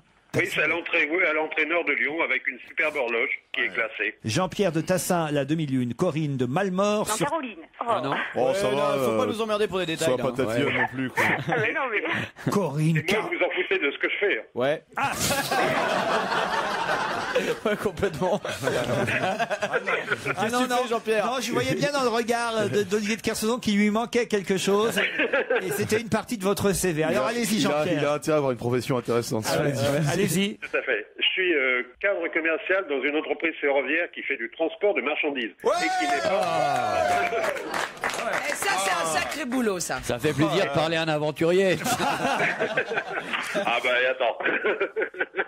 Tiens, je voudrais vous signaler que Gérard Miller joue à Saint-Étienne lundi 22 février. Oh, fouillant, tu vois, Ouais. tu vas santé. Oh, fouillant, tu vas t'éclater. C'est pas loin de chez vous, ça, Jean-Pierre? Tout tout à fait, mais il n'a pas pris Geoffroy Guichard pour la pièce quand même. Non, il est à Saint-Étienne dans la plus grande salle du Festival des Arts Burlesques. C'est bien oui. ça. Lundi soir, exactement. Si vous gagnez, on vous donne une place. Si vous perdez, on vous donne 3 places. Mais non, voyez la différence, c'est que vous gagnez ou que vous perdez, on vous donne des places. Ah, vous irez voir Gérard lundi soir. Eh ben, allez, c'est parti. C'est parti. Vous avez quelqu'un, vous pouvez pas blairer, emmener. Alors, je vais pas trop dire ça si c'est mon épouse. Ah, il m'a fait assez chier cette semaine, je vais l'emmener Non. voir Gérard Miller. Tu viendras un jour me voir dans Manipulation. Mode d'emploi. Si, à Saint-Étienne Au moins, lundi. tu peux être sûr, jamais. Il va jamais au théâtre de toute Jamais au façon. théâtre. Il aime pas. J'ai horreur de ça. Vous aimez voir les amis. Non, J'ai non. pas d'amis. Ça s'appelle Manipulation mode d'emploi, C'est son vachement spectacle. intéressant. Mais oui, c'est très T'as un intéressant. DVD Je vais le faire regarder par mon club d'abord. S'il regarde, je fais. Tu vois. C'est vrai ça? Comment ça se fait qu'il n'y a pas de DVD de votre spectacle, Gérard? Je suis en tournée pour l'instant, donc on fait pas encore le DVD. On le fera après. Après, Bah oui. ouais. Après, il y aura Après, tu fais un DVD. Ah bah oui. la captation. Mais pour ton public, fais plus une VHS, à mon avis. Mais regardez-moi ça, ce prétentieux de Fabrice Eboué, qui a l'impression qu'il aurait que les Jones comme public et que tous les autres auraient. Vous verrez le problème de votre public, c'est qu'il va vieillir et qu'il vous aimera plus dans 2 ou 3 ans. À la différence des vieux qui sont fidèles, vous voyez. Vous êtes une sorte de boys band de l'humour, vous. Fabrice Eboué. Avec les vieux, ça dure longtemps. Exactement.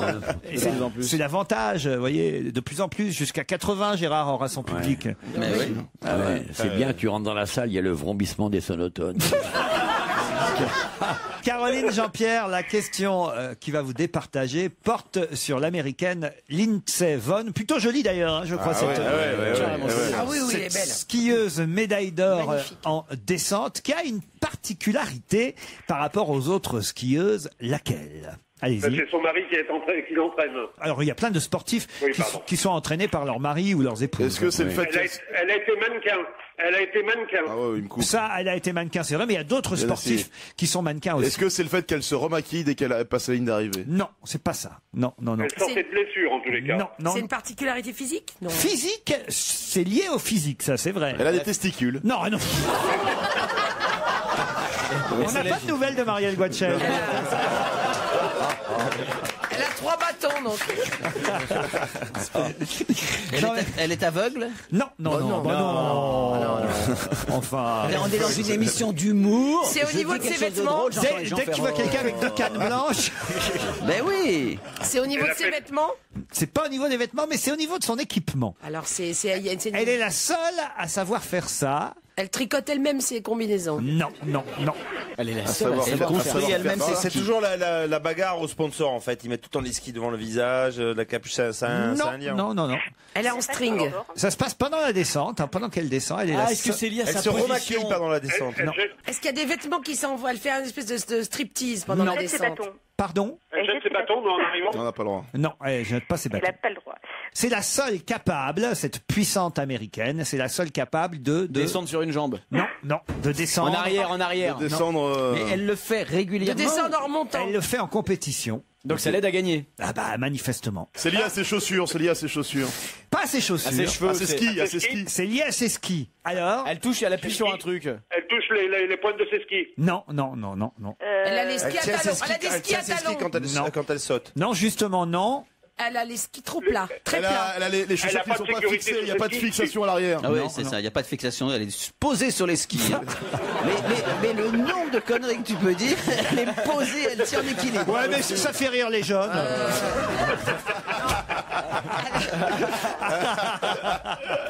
Mais ils n'en parlent pas dans l'équipe. Elle met tout son poids à l'arrière. Elle a les skis qui rebiquent devant. Non. C'est la seule femme qui skie... Comme un homme. Comme un homme. Pas comme un homme, mais presque. Comme un PD? Les skis écartés. Elle a des... Ski écarté. Elle a les skis d'homme. Elle a des skis Elle a des skis d'homme. Bonne réponse de Jérémy Michalak. C'est la seule femme à descendre avec des skis réservés aux hommes. Et elle a le droit de faire ça? Eh ben oui. Alors il y a des skis pour hommes, il y a des skis pour femmes, et elle prend des skis pour hommes. Mais c'est quoi, c'est la couleur qui change? Rose pour les bleu pour les garçons, rose pour les filles. Non, mais en fait, elle a le droit de choisir l'équipement qu'elle veut. Ah, j'aimerais bien quand même tiens, si on pouvait avoir un journaliste sportif d'Europe 1 qui nous dise effectivement quelle est la différence entre les skis pour hommes et les skis pour femmes, ce serait Peut-être sympa. qu'ils sont plus lourds, les skis pour hommes. Ils sont plus longs, forcément. Peut-être Marielle Guachel ou quelqu'un qui pourrait nous dire ça, parce que franchement, c'est vrai que sont plus longs. Marielle Guachel, elle parle qu'elle n'aura plus vous parler, Laurence. Je suis en direct dans l'émission de Laurent Ruquier. Est-ce que je peux vous dire un mot, Marielle Guachel? Je mets le haut-parleur. C'est Gérard Miller. C'est Gérard Miller à l'appareil. Et Gérard. Ça va bien? Mais je vais très bien. Et on se posait la question avec Laurent de savoir quelle est la différence entre des skis d'hommes et des skis de femmes. Parce qu'il nous a posé une question à propos d'une skieuse américaine qui serait la seule femme à avoir des skis, à être sur des skis d'hommes. C'est quoi la différence? Et on se posait aussi une autre question à ton propos. Ah, vous aviez des skis d'hommes à l'époque? Ça se confirme. C'est un problème de longueur, c'est pour avoir plus d'appui. Lynn Severn est la seule à avoir des skis de cette longueur, mais elle a raison, elle skie comme un homme quasiment. Hein.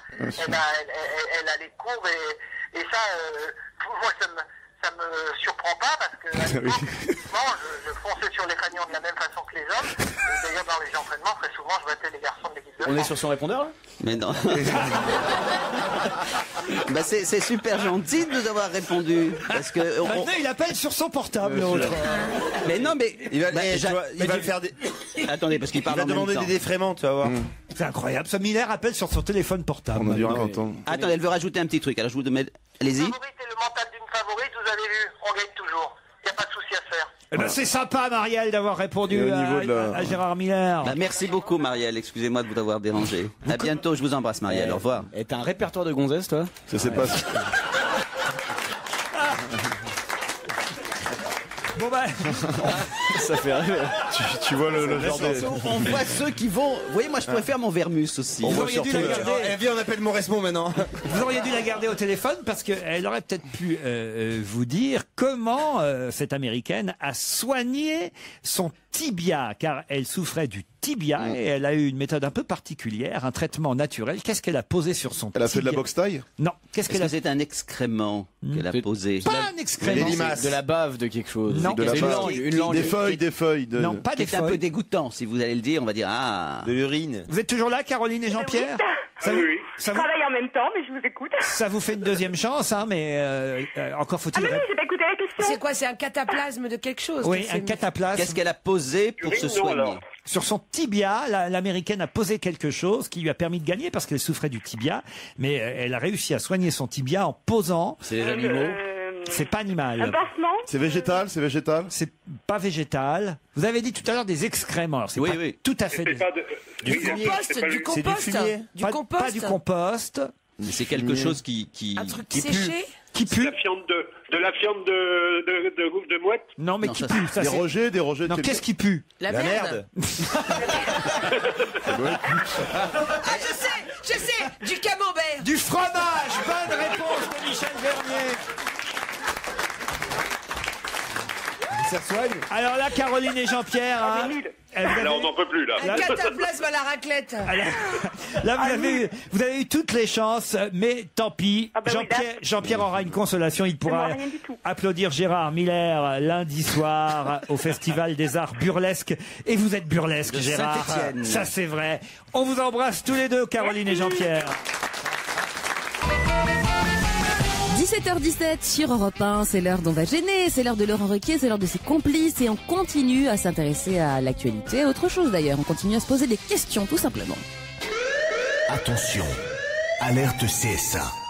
Moins de cul, s'il vous plaît. Moins de cul et plus de culturel, c'est ce que nous demande le CSA. Ah oui. Et ça tombe bien Ah parce ouais que je vais vous demander qui Marc Restellini énerve-t-il? Qui Marc Restellini énerve-t-il? Les acteurs de cul, les acteurs de porno. Est-ce que c'est vraiment culturel ce que vous demandez? C'est très culturel. C'est la littérature. Non, ce n'est pas Est-ce que c'est pas de la nourriture? Non, C'est lié à une exposition. c'est lié à une exposition. Bravo. Comment vous Est-ce savez que ça? c'est lié au Saint-Sépulcre qui va être exposé à Du Paris? tout, du Est-ce tout. que c'est pas lié aux Beaux-Arts? Non, non. Mais Marc Restellini est directeur de quelque chose. Un musée. Alors, Oui, c'est vrai. Ou en France. Et pourquoi il énerve les autres et de quel musée Parce qu'il va avoir une œuvre que tout le monde convoite et qui va arriver chez lui. Est-ce que c'est le nouveau musée qui s'est ouvert en province? Non, du tout. C'est un musée qui parle ou qui concerne de l'art.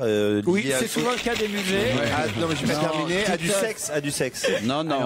Il va avoir le crâne de Toutankhamon là. Non, il y a un lien avec la politique? Du tout. C'est lié à un musée français? D'ailleurs, il y a des affiches un peu partout dans Paris là qui sont en train de fleurir. C'est un musée halal, il n'y a pas de l'art. Là, c'est très drôle, Olivier. Là, oui. Alors, mon musée, là. C'est un musée en France. Il y a déjà des affiches sur ce musée. Ah oui, parce qu'il a déjà fait... alors, justement, voilà pourquoi il énerve. Alors, je suis en train de tout vous dire, là. Non, dis-nous tout, c'est bien. Parce qu'il prolonge une expo qui cartonne, il prolonge une expo. Non, il en commence une nouvelle, mais la précédente a été un carton. C'est pas Boltanski? Non. C'est Arditi? Marc Restellini est directeur de la... C'est à Paris, son musée? Oui, à Paris, monsieur. Mais c'est un musée. Alors, ça s'appelle pas musée, justement, parce que ça ne dépend pas. Et voilà pourquoi. Une galerie, alors. C'est pas un musée privé, c'est un musée privé, alors. C'est un musée privé. Voilà, exactement. Et quand c'est un musée privé, on appelle ça un salon. Non. Chez soi. Non, mais écoutez. Une galerie. Un musée privé? Là, je pose plus de questions, je vous donne les réponses. Alors, un musée privé. Non, c'est pas un musée privé. Il est directeur de la Pinacothèque. La Pinacothèque, qu'est-ce qu'il y avait comme exposition? Donc la Pinacothèque, c'est celle qui était à la Madeleine, c'est ça? C'est place de la Madeleine. Il y avait Valadon. Non, Valadon, c'était l'année dernière. Qu'est-ce qu'il y avait? Qu'est-ce que vous avez dit, vous? Salvador Dali, qu'est-ce qu'il y avait? Il est directeur de la Pina Colada. Non, mais attends, à la Pinacothèque. Il sait même pas le dire. Je sais même pas le dire. C'est le première syllabe qui me trouble. Marc Restellini est directeur de la Pinacothèque, qui a attiré le plus grand nombre de visiteurs avec sa dernière exposition, l'âge d'or hollandais de Rembrandt à Vermeer. Là, il fait une nouvelle exposition sur Munch, ou Munch, je sais pas comment vous dites. Munch. Non, justement, dans la pub qui passe sur Europe 1, moi je disais Munch. Non, c'est Flunch. C'est autre chose. C'est les restaurants. Moi je disais Munch, et dans la pub qui passe sur Europe 1. On va muncher. Ils disent Munch. Ouais. Moi, j'ai toujours dit Munch. Moi aussi, j'ai toujours dit Munch. Moi, j'ai toujours dit punch. Et donc, alors, quel est le problème? Quoi, quel est le problème? Et pourquoi est-ce qu'il agace de son succès? Il agace parce que c'est un musée privé et qu'évidemment, le Grand Palais, le Louvre et autres grands musées... C'est pas privé, le Grand Palais? Oui, non, ça, c'est pas privé, justement. Ne reçoivent pas autant d'expositions. Mais le Grand Palais, c'est privé? Ah non, c'est pas privé. Le Grand Palais, c'est public. Ah bon? C'est à nous? C'est à nous. Tandis que la Pinacothèque... Ah bah voilà, moquez-vous des autres, hein. Il y a des mots comme ça. La Pinacothèque. Pourquoi ils appellent ça comme ça? Mais parce que c'est la Pinacothèque. C'est un gars qui s'appelait Kotek, c'est ça? À ne pas confondre avec la Pinapopec, qui n'a rien à voir. Qui est bien flippé, quoi. Qui est un peu passé de mode maintenant. Ah oui, la Pinapopec qui est cachère d'ailleurs. Ah oui, à force de mettre des caleçons molletonnés. Non, on avait dit qu'on était culturel. Oui, attendez. On l'a été, mais pas longtemps. Et pourquoi est-ce qu'il agace? Je ne comprends pas. 700 000 visiteurs ont pu aller voir la dernière expo, l'âge d'or hollandais de Rembrandt à Vermeer. C'est plus que, par exemple, Renoir au Grand Palais, 428 000 visiteurs. C'est plus que Titien, Tintoret, Véronèse au Louvre, 410 000 visiteurs. Et donc, ça énerve évidemment les conservateurs des autres musées parce que lui est un collectionneur, enfin non pas un collectionneur parce qu'il fait venir des collections, mais est un exposant privé. Est-ce qu'il fait c'est plus cher chez lui? Tu sais, Laurent, j'aime bien quand tu fais les questions et les réponses. Comme ça, oui, c'est pas mal. Hein, est-ce que le prix du billet meilleur change dans les réponses que les questions. Laurent, est-ce que le prix du billet change chez lui? Certainement. Je pense que c'est peut-être un peu plus cher, effectivement, que dans les musées. Ah oui, donc ça empêche pas les gens d'aller, quoi. Nationaux. Bah non, la preuve. Et alors C'est à côté de Fauchon, donc forcément les prix sont plus élevés. Hein.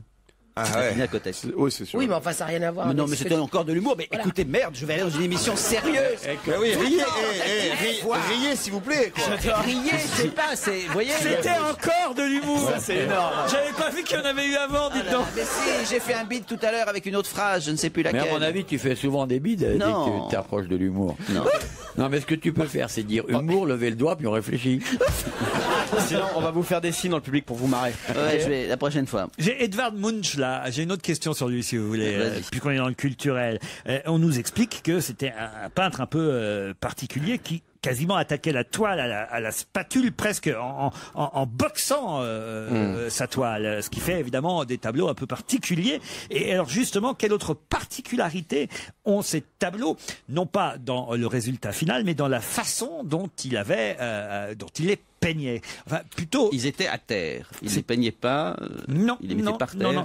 Non. Alors, il les maltraitait, c'est vrai, ces tableaux, mais qu'est-ce qu'il faisait de particulier? Il les insultait pendant. Il crachait espèce de petit con. Non, il faisait un truc. Il crachait dessus. Il boxait le modèle aussi. Non, non, il faisait quelque chose de. Il danse. Non, de particulier qui font que ces tableaux, c'est vrai, ont une facture. Il brûlait la toile à certains moments. Il mettait du camembert dessus. Non. Il est signé bizarrement. Est-ce que c'est un traitement de la toile avant qu'elle ne soit peinte? C'est une fois peinte. Il les mouillait? Non. Il pissait dessus. Non. Il les exposait au soleil. Il les mettait dehors. Bonne réponse de Gérard Miller. Un peu de culture, ça fait pas de mal. Alors ça, par exemple, c'était pas de l'humour. Ça, c'était pas de l'humour et les gens ont applaudi d'ailleurs parce qu'ils savent où est la culture. Mais oui, mais c'est là que t'es drôle souvent, c'est quand tu fais pas exprès. Hein. Ouais. Il laissait les tableaux volontairement dehors pour que la lumière tabasse un peu les couleurs. Qu'est-ce qu'il y a, quoi? Non, le mot tabasser. Le mot tabasse. Ouais. Ah bah c'est tel que c'est écrit dans la presse. Hein. Il tabassait les couleurs. Le peintre laissait ses toiles dehors. Et voilà, et ça donne des toiles que vous pourrez aller voir donc à la Pinacothèque. C'est vrai que ça donne envie parce qu'aller voir des expos de Munch, c'est toujours formidable quand même. C'est très étonnant. Oui, on connaît qu'une ou deux toiles célèbres. Le cri. D'ailleurs, l'exposition s'appelle l'Anti-Cri pour montrer qu'il n'y a pas que le cri de Munch qui est surtout célèbre parce qu'il a été volé, faut bien dire. Il était célèbre avant. Pas par tout le monde. Quand même, depuis que le tableau a été volé, le grand public connaît mieux cette toile. Cet homme qui est sur un pont, hein, c'est bien ça, et qui crie. Qui a un visage horrible. Je fais bien la peinture. Hein. Oui. Si vous voulez, je peux vous faire le radeau de la Méduse. Le radio, c'est pas la radio de la Méduse, hein, c'est le radeau. Et est-ce que vous pouvez faire la Joconde? Allez-y. Non, ça c'est Stevie, ça. Chacun son... C'est quoi votre toile préférée, vous, Olivier de Kersauzon? Je sais pas. C'est réfléchi. Tu en as bien déjà vu un tableau dans ta vie. Non, mais j'ai pas de.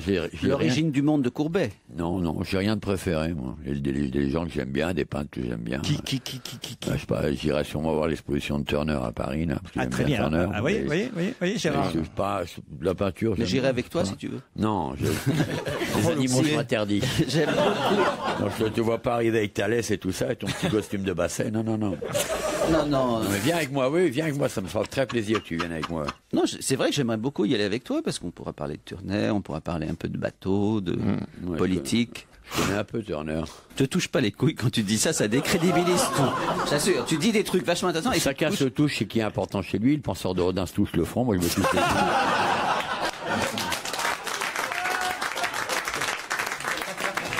Laurent Ruquier, 7 jours sur 7 sur Europe 1. On va se gêner jusqu'à 18h30. Et sur Europe 1, c'est la suite d'On va se gêner avec Laurent Ruquier, avec Michel Bernier, avec Fabrice Eboué, Olivier de Kersauzon, Jérémy Michalak, Gérard Miller, Titoff et l'ami Liado qui nous rejoint. Europe 1, on va se gêner.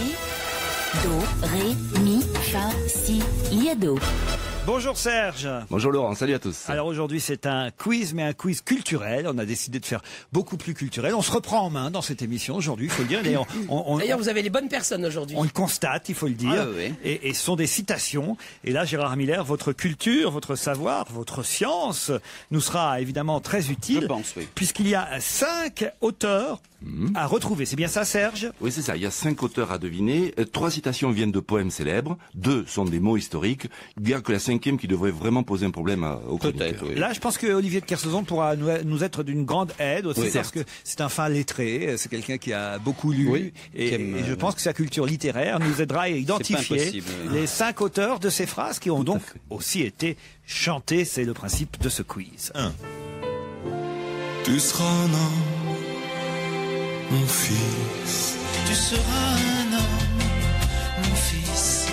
Tu seras un homme, mon fils. Tu seras un homme, mon fils. 2. Demain dès l'aube, à l'heure où blanchit la campagne. Demain, dès l'aube, à l'heure où blanchit la campagne, je partirai. Demain dès l'aube, à l'heure où blanchit la campagne, je partirai, vois-tu. Demain dès l'aube, à l'heure où blanchit la campagne, je partirai. Vois-tu, je sais que tu m'attends. 3. La mer, toujours recommencer. comme la mer toujours recommencer. Ils sont l'amour toujours recommencé.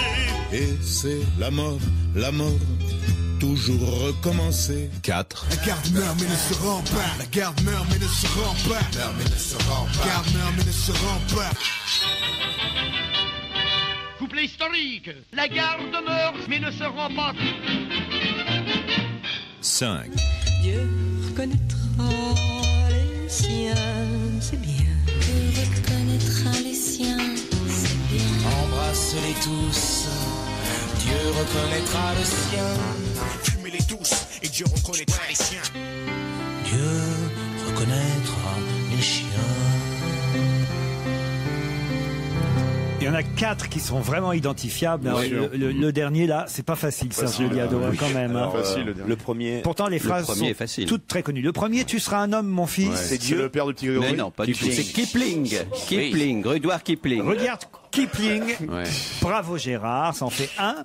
Alors là, c'est Bernard Lavilliers, Alain Souchon et Raphaël qui chantaient cette phrase « Tu seras un homme, mon fils ». Ensuite, on a entendu Andrea Lindsay, Francis Lalanne, Gérard Berliner et Henri Tachant chanter « Demain dès l'aube, à l'heure où blanchit la campagne ». Bon, ça c'est facile. José Bové. Victor Hugo. Victor Hugo. Celui-là, j'ai trouvé sûr. Mais oui, mais il fallait le dire, hein, ça ne sert à rien de le dire après moi. Regarde, j'ai marqué de l'avoir Hugo. trouvé de se Victor Hugo. taire que d'essayer de briller. Très bien. Olivier, peut-être vous allez Et pouvoir... pour le troisième, je me tais. Vas-y, Alors, Olivier. pour le troisième, Je l'ai pas dit. je sais Jean pas. Villard, Dalida, Serge Reggiani et Georges Brassens ont chanté la mer, toujours recommencer. C'est Charles Trenet, ça, la mer. Oui, c'est vrai, il y a quelque chose de traîné, mais non, toujours recommencer. C'est toi.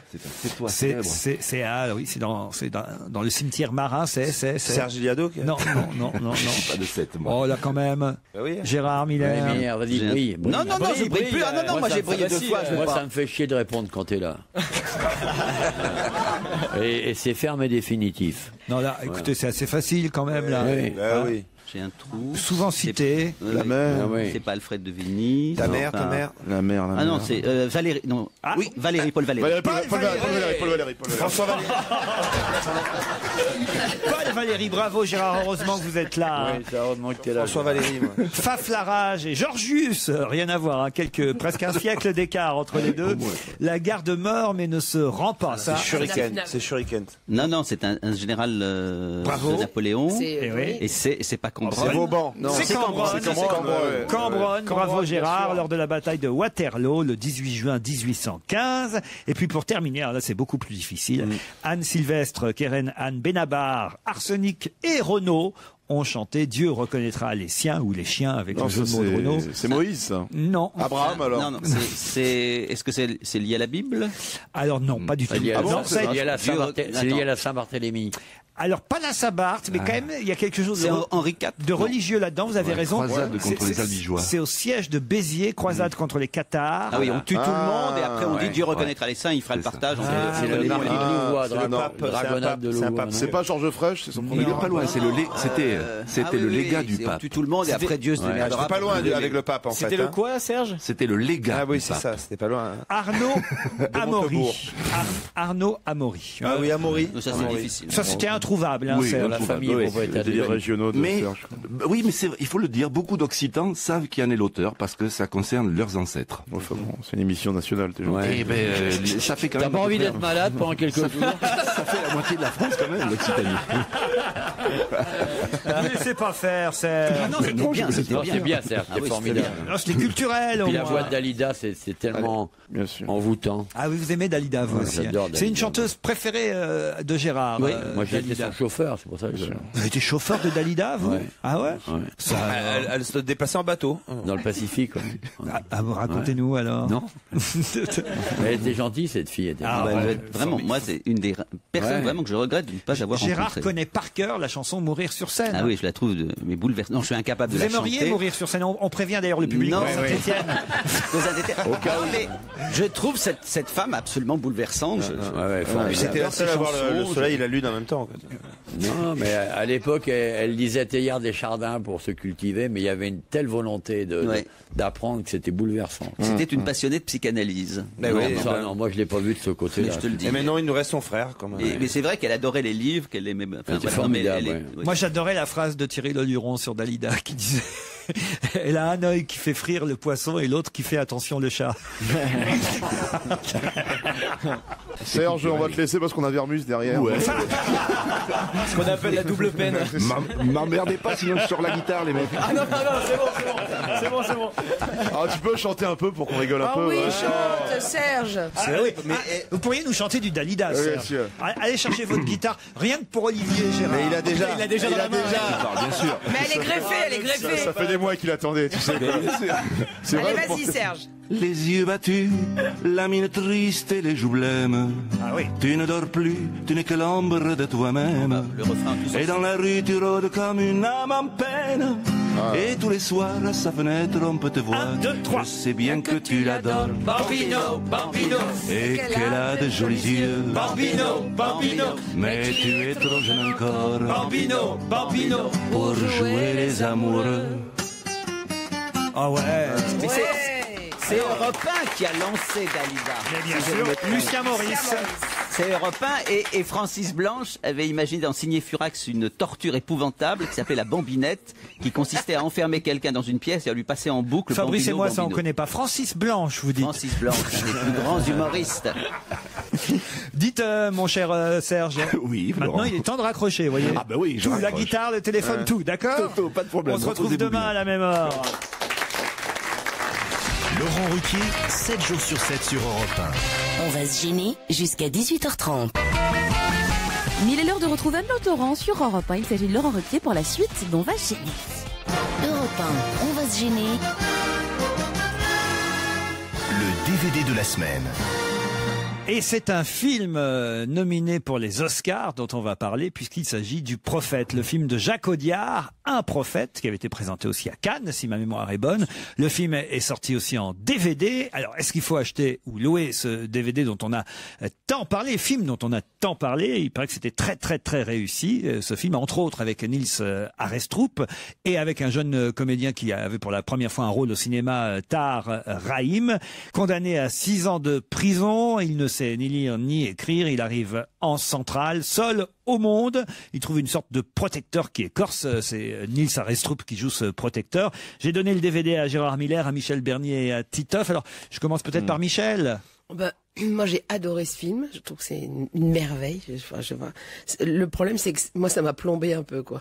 Parce que j'ai l'impression que le constat, c'est que rien ne va beaucoup changer, quoi. C'est ça que m'a fait. L'univers carcéral, l'impression qu'il y a des destins comme ça qui sont finis, fermés, joués d'avance. Et que voilà, c'est un peu plombant, c'est un peu, ça fout un peu le cafard sur l'avenir du monde. Mais bon, bref. Mais en tout cas, c'est non, mais il faut pas, surtout pas.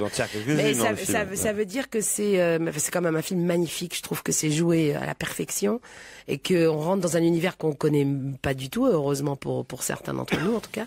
Mais pour tous, mais il y en a hélas qui se retrouvent mais pour l'instant enfermés. Il y a échappé. Et c'est magistral, c'est magistral. Titoff, Un prophète. Ah oui, c'est un très grand film. Il est con. Excusez-moi parce qu'il y a Fabrice Eboué qui me prend en photo, je suis un peu son idole. Il vous prend en photo parce que c'est la première fois que vous avez regardé le DVD, je dois dire. C'est un événement qu'il faut immortaliser. Alors, je vais faire un film aussi, vas-y. C'est fou.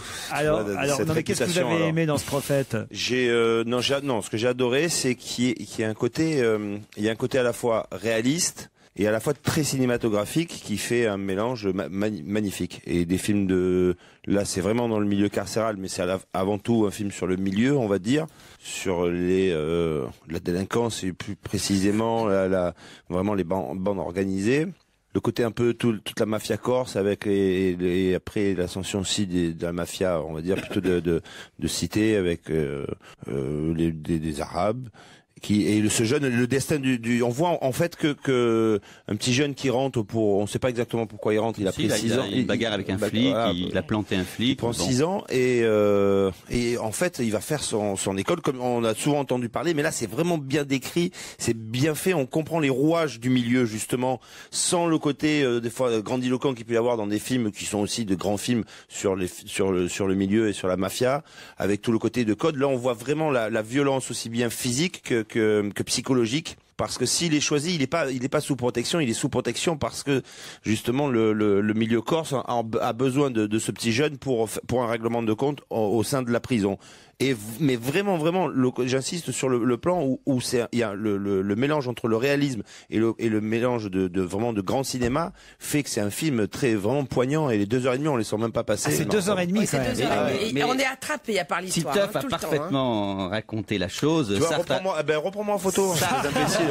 Sartre avait écrit une nouvelle qui s'appelle L'enfance d'un chef. C'est exactement ça, sauf que ça se passe pas dans les mêmes milieux. C'est-à-dire que c'est un délinquant, mais qui aurait parfaitement pu avoir un autre destin et qui se trouve progressivement devenir, puisque on va pas dévoiler le film, mais qui se trouve progressivement faire son école, son apprentissage. Il apprend à lire et à écrire à la prison, et puis il s'intègre dans une bande, alors qu'il est lui-même arabe. Il s'intègre dans une bande de Corse et finira par devenir lui-même, enfin, un chef de bande. Mais c'est très réussi. Il y a juste un petit moment où on sort effectivement de la prison. Tout se passe sinon dans la prison. On s'ennuie pas une seconde et on voit la prison comme, faut bien dire, on l'a rarement vu, sinon jamais vu dans le cinéma français. C'est formidable. Un prophète, c'est conseillé par les trois. Je l'ai vu, alors c'est vrai que tout le monde est dithyrambique sur ce film. D'abord, je pense que ça vaut pas la vache et le prisonnier. Pour ceux qui ça, c'est mon avis premier. Après, c'est vrai que ça a réouvert le fameux débat sur les prisons où tout le monde dit oui, les deux grands problèmes en prison, c'est la surpopulation et le suicide. Moi, je pense que c'est pas deux problèmes, c'est un problème et sa solution. Après, chacun envoie midi à sa part. Un prophète, on le conseille alors pour ceux qui l'ont pas vu en salle de cinéma, précipitez-vous pour acheter ou louer ce DVD du film de Jacques Audiard qui peut-être recevra un Oscar. C'est, j'imagine, dans la catégorie des meilleurs films étrangers qu'un prophète a été nominé. Il a été mal récompensé à Cannes, puisque c'était finalement le film dont on imaginait qu'il aurait la palme. Il a eu un prix un peu bâtard, et il méritait évidemment d'être encore plus récompensé. Je vous emmène maintenant à l'opéra pour voir Carmen de Bizet, mais dans une mise en scène un peu étonnante, non pas que je juge à l'avance de cette mise en scène, mais elle est étonnante de par sa signature. Qui va signer la mise en scène de Carmen de Bizet dans le cadre de l'opération Opéra en plein air, et ça se jouera cet été au Parc de Sceaux, aux Invalides, au Château de Chambord, ainsi qu'à la cité de Carcassonne. Eh bien, PPDA, bonne réponse de Michel Bernier. Patrick Poivre d'Arvor, metteur en scène d'opéra. Alors ça c'est encore nouveau, ça vient de sortir, mais pourquoi pas il change de vie un peu maintenant, donc il peut se permettre. C'est vrai. Il fait autre chose. Enfin donc, quand même, Carmen qui arrive et qui fait même Monsieur Bonsoir, c'est assez... Est-ce que le spectacle va commencer à 20h Le spectacle démarre à 20h, t'as le générique je crois que c'est Laurence Ferrari qui joue le rôle, non? Quelle reconversion quand même de PPDA. Mais c'est génial, c'est ça qui est beau, c'est que la vie, elle offre plein de On a connu possibilités. des présentateurs qui arrêtaient de travailler. Bruno Mazur était à un moment donné votre chroniqueur, il n'a pas fait une reconversion aussi flamboyante que celle de PPDA. Il y a quand même Jean-Claude Bourret qui a fait des trucs sur les extraterrestres, tout ça.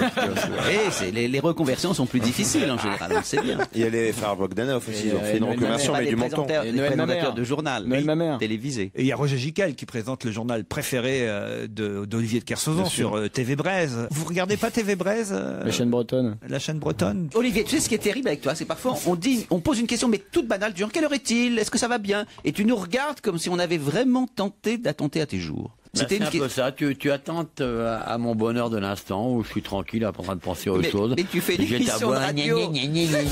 Mais c'est le principe. Attends, mais tu m'emmerdes. C'est le principe de la radio. Tu m'emmerdes. On doit parler avec les autres. Non, pas avec les autres. On parle avec le micro. Je veux pas parler avec toi. Ça m'intéresse pas ce que tu dis. Tu comprends? Ce que tu penses m'ennuie.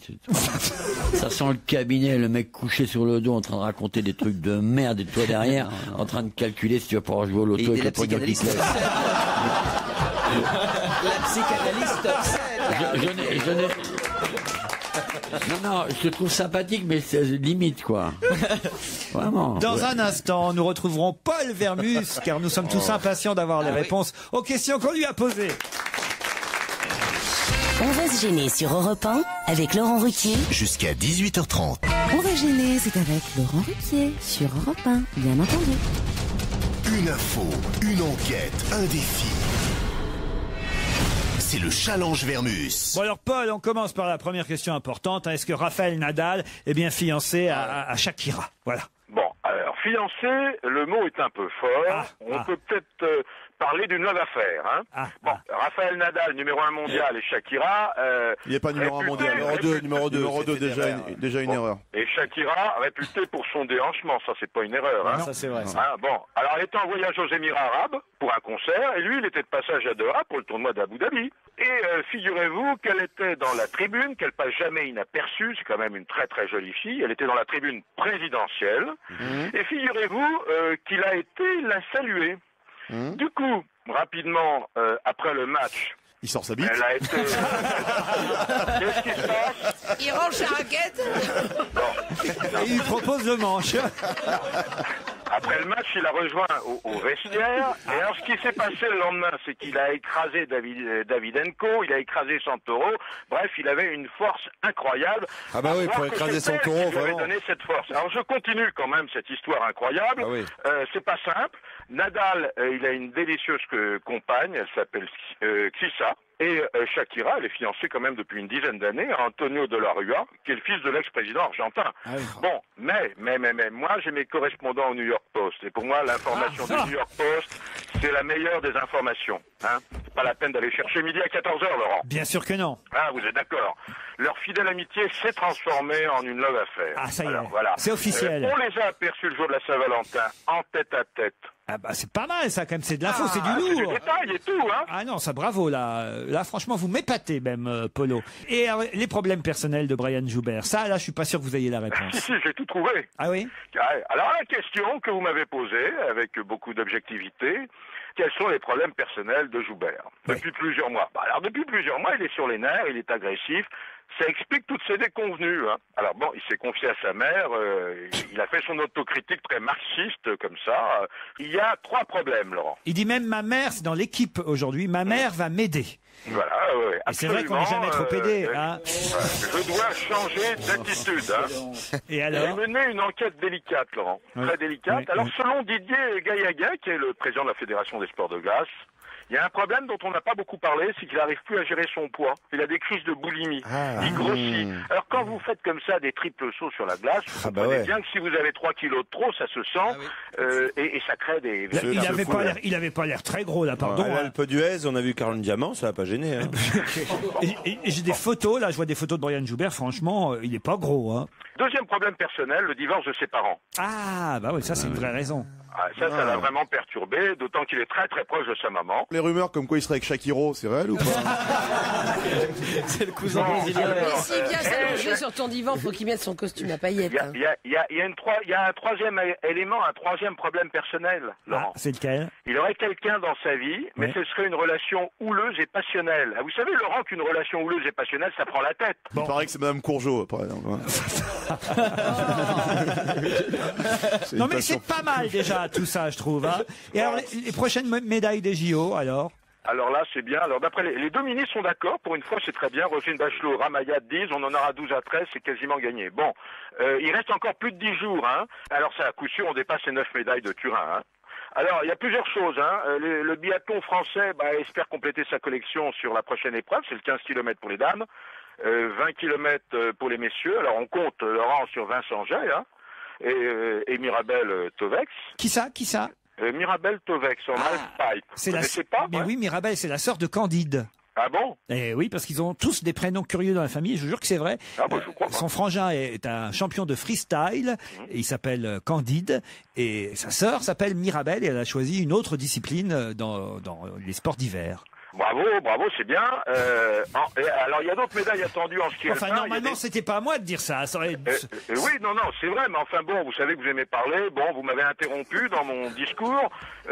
Pour une fois, j'ai multiples... Allô, Laurent? Allô? Oui, je vous écoute. Allô? Je sais pas ce qui se passe. On passe sous un tunnel. Laurent, il faut pas oublier 2 choses. Vous m'entendez? Oui, je vous entends. En ski alpin, Liseroux, vice-champion du monde de combiné, il a toutes ses chances. Julien Liseroux. Très formidable. Et alors, figurez-vous, on a oublié une chose, en danse sur glace. Ouais. Olivier Schoenfelder et Isabelle Delabelle visent l'or. Et je voulais vous dire une chose, et ça vous n'allez pas me croire, mais figurez-vous que le curling français se porte bien. Non. Ouais. Et que la bande de copains de Thomas Dufour. Moi j'avais fait un jour du curling avec d'ailleurs Kersozon. Je me souviens, c'était à Saint-Moritz. Ouais, oui. Il est là, Kerso? Non, il est parti il y a une demi-heure. Il veut pas me parler. Hein. Il veut pas vous parler. Ah si, ouais. C'est un mauvais souvenir, le curling. Non, je me souviens, t'as raison, Paul. Dans l'avion, Laurent. Il voulait mettre son blouson, on lui avait cousu, il pouvait plus mettre son blouson. Quel déconneur, mais quel déconneur. Putain, on a loupé ça. Ouais, t'as raison, mais c'est vrai, on a fait du curling à Saint-Moritz. Ouais. Alors ouais. Alors bon, la bande de copains de Thomas Dufour, c'est l'équipe de France. Elle pourrait faire des étincelles contre le Canada en équipe, je dis bien, hein, en équipe. En individuel. Je sais pas si ça a beaucoup d'intérêt. Il en reste un seul en patineur, c'est Florent Amodio. Il a peut-être une petite chance. Bon, alors on espère. Voilà, on aura 13 médailles, hein, c'est sûr. 13 médailles, on garde le Vous nombre. pouvez y aller, hein, c'est sûr. Là, j'ai eu tous mes experts. Hein. Et attention, la semaine prochaine, on Il vérifiera reste Auria Bonali aussi. si vous avez raison. Non, elle est dans la ferme, Ah ouais, justement. Et merci pour cet enchaînement, cher Fabrice, quel duo. Puisque je vous demande quel est le nom de celui ou de celle des célébrités qui sortira demain de la ferme du même nom. Hermine de Clermont-Tonnerre, Francky Vincent ou Gene Manson? Alors moi, j'ai ma réponse. Vu les audiences, pour l'instant, le principal sortant, c'est le public. Hein. Voilà. Ah, c'est pas mal, ça. Ah, ça, c'est... Bravo. Humour. Maintenant, j'ai un scoop, Laurent. Ouais. Entre Hermine de Clermont-Tonnerre, Jane Manson et Vincent qui va quitter la ferme. Francky Vincent. Le principal sortant à ce jour, je veux dire, personne va quitter la chaîne pour une bonne raison. Allez-y. Farid est parti de son plein gré.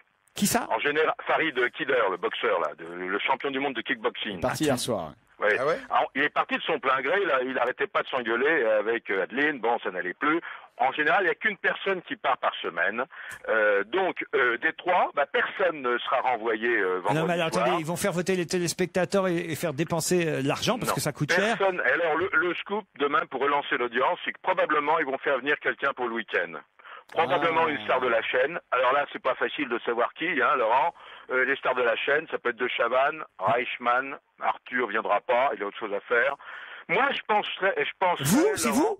Non, pas moi, non. Christine Bravo? Non, je penserais, parmi les stars de TF1, moi je penserais pour la gaffe, qui avait perdu pas mal d'argent, vous savez, avec son film. De Baltringue. Ouais, qui a besoin quand même de se refaire une santé. Et c'est vrai que c'est un peu la ferme des Baltringues, en quelque sorte. Donc il pourrait y aller, mais en tous les cas, voilà ce que j'ai à vous dire, Laurent. Écoutez, aujourd'hui. Vous voulez que je vous dise, mon cher Paul, il y a longtemps que vous n'aviez pas travaillé aussi bien. Oui, c'est vrai. Mais vous êtes un véritable professeur et vous m'incitez à faire de mieux en mieux chaque jour. Je vais vous dire même, peut-être là, vous avez sauvé votre peau et on va vous retrouver la semaine prochaine, Paul. Bon, écoutez... Mais là, je suis obligé de raccrocher parce que notre invité d'honneur vient d'arriver et c'est un classique juste avant 18h. Il faudra dans quelques minutes que vous l'identifiez. Ce sera après les titres. À tout de suite, très cher. Europe 1, on va se gêner. Un invité caché dans une loge. C'est le moment de la loge d'honneur. Hier, mes camarades ont mis du temps à trouver l'invité. Il faut dire que c'était quelqu'un, certes très connu, mais dont le métier était original, puisqu'il s'agissait du plus célèbre opticien de France, Alain Flelou. Et avant qu'on arrive à la question, êtes-vous opticien? Croyez-moi, il y a eu un moment quand même. Mais voilà, c'est ce qui est plaisant et agréable dans ce jeu, c'est que tout est possible. Tout est possible. Moi, je le dis souvent, les gens me disent, alors comment c'est cette émission? Je dis, tout est possible. Voilà. Ça peut être un politique, ça peut être un chanteur, ça peut être un opticien, ça peut être un homme de télévision, mais tout est possible. On a eu, la liste est impressionnante, puisqu'on avait aussi bien PPDA qu'à Flalou. Il prend des vitamines, hein, c'est pas possible. Il a vraiment envie qu'on se barre de la table. Non, mais là, je l'ai bien fait, je l'ai bien dit, j'ai eu le ton. Très bien. Vous m'avez évité, Tout est possible, quoi. vous m'avez évité cette corvée quotidienne. En plus, effectivement, de rappeler les principes du jeu. Et d'ailleurs, il y a d'autres principes qu'on peut rappeler, cher Gérard, pour notre alors invité. c'est important. Vous êtes bien installé en loge, cher invité? Parfaitement, oui. Je vous rappelle le principe, vous répondez par oui ou par non. Vous pouvez parfois répondre un petit peu plus longuement, mais pas trop, des phrases relativement courtes, pour laisser évidemment mes camarades chercher. Et je rappelle le principe de l'émission, c'est qu'il ne faut pas trouver non plus trop vite l'actualité de notre invité, il faut chercher un peu sa personnalité. Puisque son actualité, on en parlera avec lui, évidemment, dès qu'il aura été découvert. Et je vous préviens aussi, cher invité d'honneur, Olivier de Kersauzon est déjà en route pour essayer de deviner qui est dans la loge. Alors, c'est parti pour les questions. On y va. Alors, quelle est votre actualité? Alors, est-ce que vous êtes une femme? Non. Est-ce que vous êtes comédienne? C'est pas une femme. Donc, est-ce que vous êtes comédien? Non. Non, vous n'êtes pas comédien. Est-ce que vous avez une petite plume? C'est-à-dire, est-ce que c'est quand même par... Zizi Jean-Mer. Mais non, je veux dire, est-ce que... Vous êtes un oiseau, quoi. Une poule. Est-ce que c'est notamment grâce à l'écriture que vous êtes connu? Je rappelle que le schmilblick est un œuf. Est-ce que vous êtes écrivain? Est-ce que vous avez un gros poil? Non, c'est pas écrivain. Non, mais est-ce que c'est notamment avec votre stylo que vous avez gagné votre vie? Non. Non. D'accord. Est-ce que c'est pas- avec votre voix? En partie. Donc Car vous êtes... Est-ce que vous travaillez dans les marchés le matin? Vous êtes rungiste? Est-ce que vous êtes chanteur? Chanteur, oui. Ah, chanteur. Là, déjà, on a fait un grand pas. Un énorme pas. Et est-ce que vous accompagnez vous-même? Ça m'arrive, bien sûr. Est-ce que vous êtes un chanteur plutôt ringard? En partie pour certaines personnes, bien entendu, mais on est toujours ringard par rapport à quelqu'un. Moi, je peux répondre non. Est-ce que vous êtes quinca? Oui. Est-ce que vous avez fait la tournée des vieux? On a répondu rapidement, hein, vous avez vu un peu. Donc vous n'avez pas besoin. Est-ce que vos chansons sont souvent à texte? Oui. Pour vous, enfin, vous considérez que c'est Est-ce que vous êtes Non, un mais- chanteur engagé? Non. Mais est-ce que vous êtes déjà engagé? Est-ce que ça vous est arrivé d'être présent sur des pétitions, d'être des meetings? Oui. Est-ce que vous avez des moustaches? Je peux en avoir, mais je les rase. Est-ce qu'on vous connaît pour une autre activité artistique que chanteur? Je pense pas. J'ai un premier indice musical Ah, on qui aimerait peut-être bien, oui. va vous mettre sur une piste ou une voix.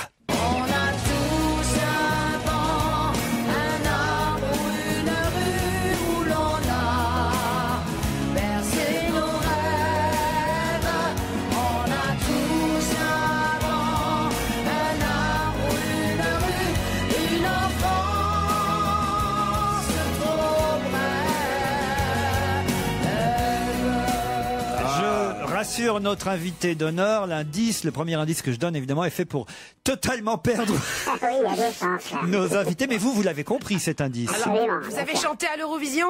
Oui. Ah. une enfance trop brève. Vous avez chanté à l'Eurovision. Alors, est-ce que vous êtes blond? Non. Vous n'êtes pas blond. Est-ce que vous avez une couleur de cheveux naturelle ou vous faites, Oui. Ah oui, c'est pas François Valéry.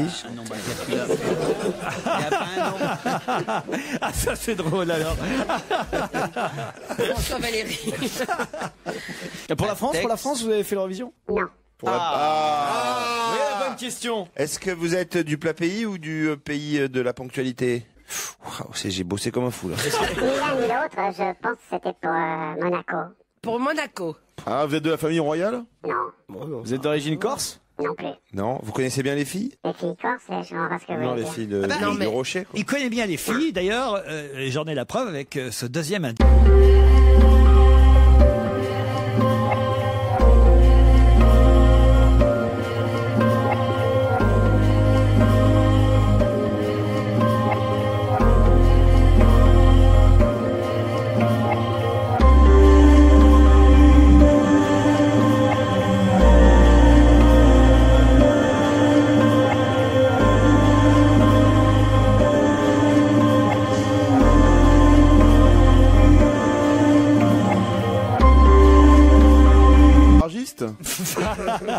Est-ce que vous êtes originaire des îles? Non. Vous êtes originaire de Belgique? Non. Est-ce que vous avez une compagne connue également? Ou est-ce que vous avez eu une compagne connue? Ça m'est arrivé. C'est parce que c'est le seul qui dit voici en fait de l'équipe. Ça lui est arrivé, mais pas plus que ça, je dirais. Pas plus que ça. Et vous aviez bien fonctionné à l'Eurovision? Ah oui. Vous avez gagné? Ah oui. Vous avez gagné l'Eurovision? C'est marré. Pour Monaco. Est-ce que... Ah oui, attends. Non, je rappelle. Est-ce que vous chantiez... Caroline Diamant sort de ce corps. Non, vous savez que pour vérifier, il faut que vous vérifiez, hein, je vous rappelle le principe, vous vérifiez. Avant de donner un nom, avant de donner un nom, Est-ce que vous avez chanté une chanson qui fait partie maintenant de notre patrimoine musical français, je dirais J'ai chanté la chanson que vous avez entendue tout à l'heure. Jacques Dutronc, vous êtes Jacques Dutronc? La chanson Un banc, un arbre, une rue, il chantait sur cette chanson. Ouais, on a demandé un classique. Il chantait sur cette chanson? Oui. À l'Eurovision? Oui. Mais c'était une fille qui chantait ça. C'était Séverine qui chantait, Ouais. mais elle n'était pas seule. Vous étiez le petit derrière, là. Le papa pingouin. Ouais, il faisait partie des chœurs, j'imagine. Oui, mais après, vous êtes devenu d'un chanteur tout seul. Ah bah oui, Est-ce que vous avez pas fait de cinéma du tout? des téléfilms. Des téléfilms. Vous avez un physique que certains ou certaines jugent avantageux? Peut-être, oui. Paul Prébois? Qui sont cons alors? Est-ce que vous avez fait partie d'un groupe à un moment? Oui. D'un groupe de comiques un peu? Non, du tout, du tout. Du tout, pas groupe, comique. Alors, vous savez ce qu'on va faire, c'est que dans un instant, on va demander à Olivier de Kersauzon de nous aider un peu, de décrire qui est dans la loge, parce que là, vous n'avez pas encore identifié notre chanteur, pourtant très célèbre. La suite du jeu sera après la pub. 16h, 18h30 sur Europe 1, avec Laurent Ruquier. On va se gêner. Europe 1, on va se gêner. Un invité à découvrir.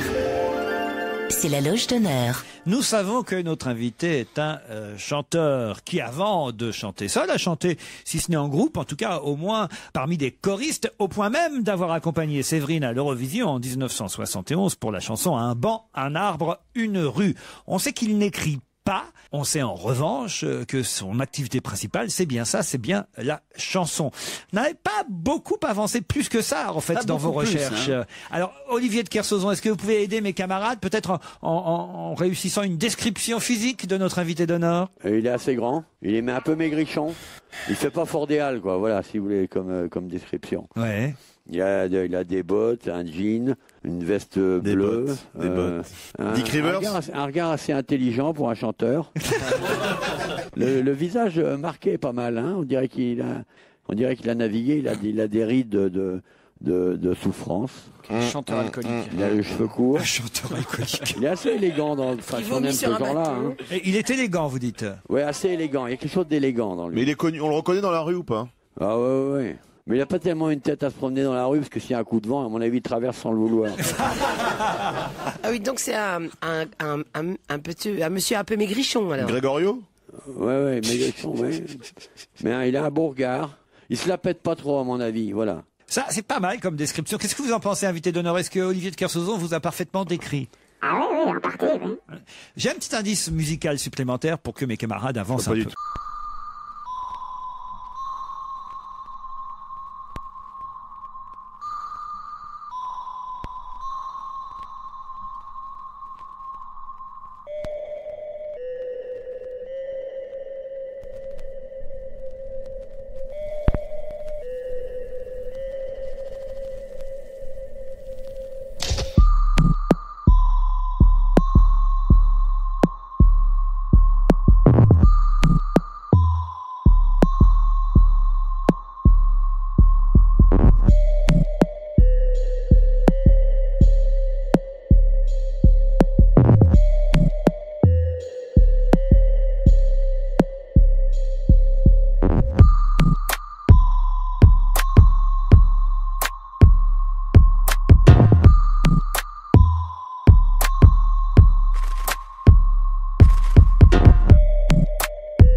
chanter, voilà. Ouais. Moi, je lui écrivais des chansons, et puis un jour, il m'a dit, bah, tu devrais les chanter toi-même, et puis voilà, ça a démarré comme ça. Ouais. Et c'est même lui qui a choisi votre pseudo. C'est lui qui a choisi Chamfort. Oui. Chamfort. Alain Chamfort qui nous revient donc avec un nouvel album, Une vie Saint-Laurent. Un album très original, un album concept, comme on dit, consacré à la vie et l'œuvre d'Yves Saint-Laurent. On peut dire ça comme ça? Oui, c'est ça. Mais c'est un album de chansons quand même. Hein. Bien sûr. Ça s'écoute comme des chansons. Oui. Alors ça s'écoute comme des chansons. On va d'ailleurs en écouter une dans un instant. Mais alors, c'est une commande au départ? Comment ça s'est passé? Ah, du tout. Non, absolument pas. Non, c'est mon ami Pierre-Dominique Burgot qui en est l'auteur, qui a écrit les textes, qui est venu me trouver avec cette idée, à laquelle au départ j'étais un peu sceptique, non seulement parce que je connaissais pas très bien Yves Saint-Laurent, mais je me disais faire un album sur la mode, ça va pas intéresser grand monde. Et puis finalement, c'est pas un album sur la mode, mais sur sa vie. Et sur ce destin incroyablement contemporain, moderne, et puis avec tout ce que ça comporte comme excès, comme malheur aussi, et comme gloire et retombée. Enfin, c'est une dramaturgie comme finalement, c'est une vie romanesque, quoi, comme c'est vraiment une vie d'un. On a l'impression que c'est un personnage qu'on a inventé dans un roman. Quoi. 16 chansons en tout, qui sont quand même classées en ordre chronologique finalement de sa vie. Oui, c'était quand même plus simple. Ouais. Donc, ça veut dire que vous avez vraiment suivi toutes les étapes non, peut-être pas toutes. De sa naissance au rang, c'est la première chanson. Oui. Les principales étapes sont celles qui ont été clés pour ouvrir des nouvelles portes. Et voilà, c'est les moments les plus importants à nos yeux. Hein, mais il y en a certainement eu plein d'autres. Oui. La deuxième chanson de l'album, c'est À la droite de Dior. C'est celle qu'on entend sur Europe 1 en ce moment. Vous la trouvez super, Michel Bernier. Eh bien, on l'écoute en entier sur Europe. 16h24 sur Europe 1, retour dans la loge d'honneur. On retrouve Laurent Ruquier, ses complices, Michel Bernier, Fabrice Eboué, Olivier de Kersauzon, Jérémy Michalak, Gérard Miller, Titoff et l'invité d'honneur, le chanteur Alain Chamfort. Alain Chamfort est notre invité d'honneur pour Une vie Saint-Laurent, son tout nouvel album que vous pouvez acheter sur le site venteprivée.com. Je dis ça parce qu'effectivement, on ne le trouve pas dans les magasins habituels. Absolument, oui, on le trouve sous la forme d'un livre. Voilà, alors ça, effectivement, il y a le CD. Chez Saint-Laurent, ils le vendent ou pas encore? C'est pas prévu. Ah bah après, il pourrait quand même. Oui, mais on n'a pas été les voir pour ça. Non, parce que c'est vrai qu'il y a aussi un livre qui retrace toute la vie d'Yves Saint-Laurent avec de jolies photos que vous signez avec évidemment Pierre-Dominique Burgot, Robert Murphy. Et là, il y a quand même les chansons et le CD à l'intérieur de ce livre. Mais autrement, c'est vrai que c'est sur venteprivée.com sur Internet. 5,50 €, pardon. Ah ouais, c'est un prix effectivement. Alors défiant toute concurrence, comme on dit. Bah oui, parce qu'on évite les intermédiaires. Là, ça va du producteur directement au consommateur, un peu comme les marchands de légumes, quoi. Donc on propose notre disque. C'est que sur ce site ou c'est aussi sur les... c'est que sur ce site. Non, je crois que je l'ai trouvé sur Imul, moi. Sur eBay. Imul, c'est téléchargement. C'est gratuit. Ah non, mais il est en téléchargement aussi, bien sûr. Vous l'aviez rencontré, croisez-vous Yves Saint-Laurent? J'ai dû le croiser, mais on n'a jamais été présenté. En tout cas, c'est une bonne idée parce que je trouve que ça vous correspond. Vous avez un côté dandy. Il parlait d'élégance, Olivier de Kersauzon, et Dieu sait qu'il s'y connaît. Ah oui. Ça a du poids dans sa bouche. Je vais pas pouvoir se défendre Olivier. tout le temps. Non. J'ai déjà perdu un bras tout à l'heure, je vais pas pouvoir, si tu veux. Ouais, je m'y connais, beaucoup plus que tu imagines. Mais bien sûr, mon cher Olivier. Et je sers PL et les petits crassous de couloir comme toi.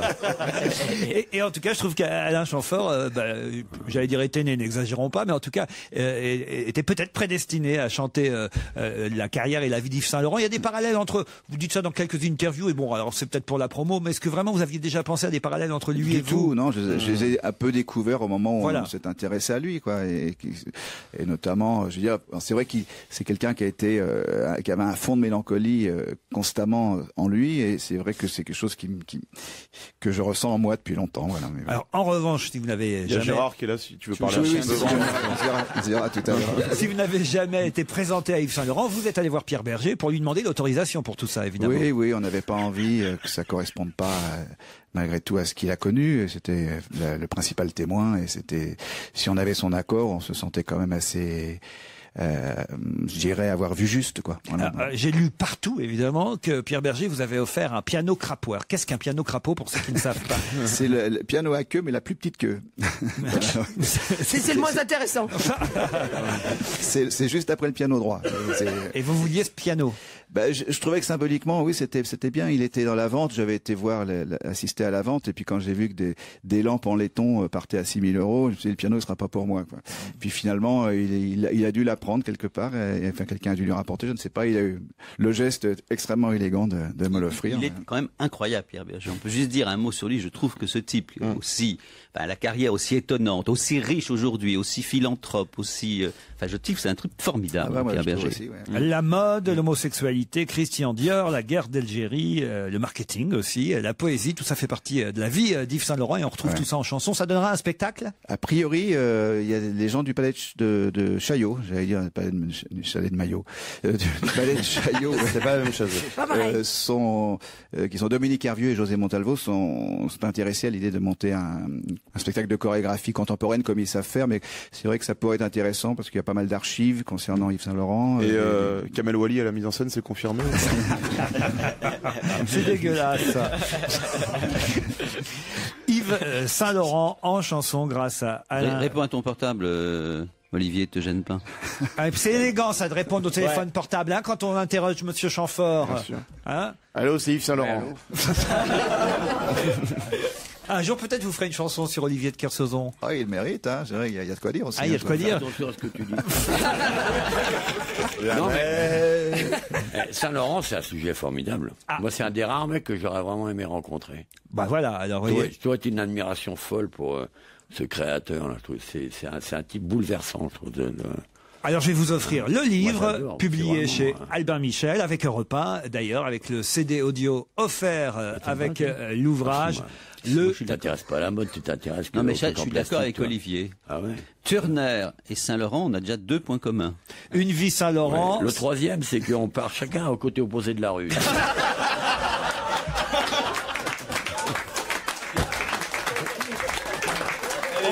l'amour. On va remercier Alain Chamfort d'être venu dans cette chaude ambiance nous présenter ce superbe coffret. Hein, parce qu'il faut dire c'est élégant. C'est ce qu'on appelle un bel objet culturel digne d'Yves Saint-Laurent et même de Dior après tout. On espère. Et en tout cas, on vous remercie d'être venu nous le présenter. Alain Chamfort. Merci de votre accueil.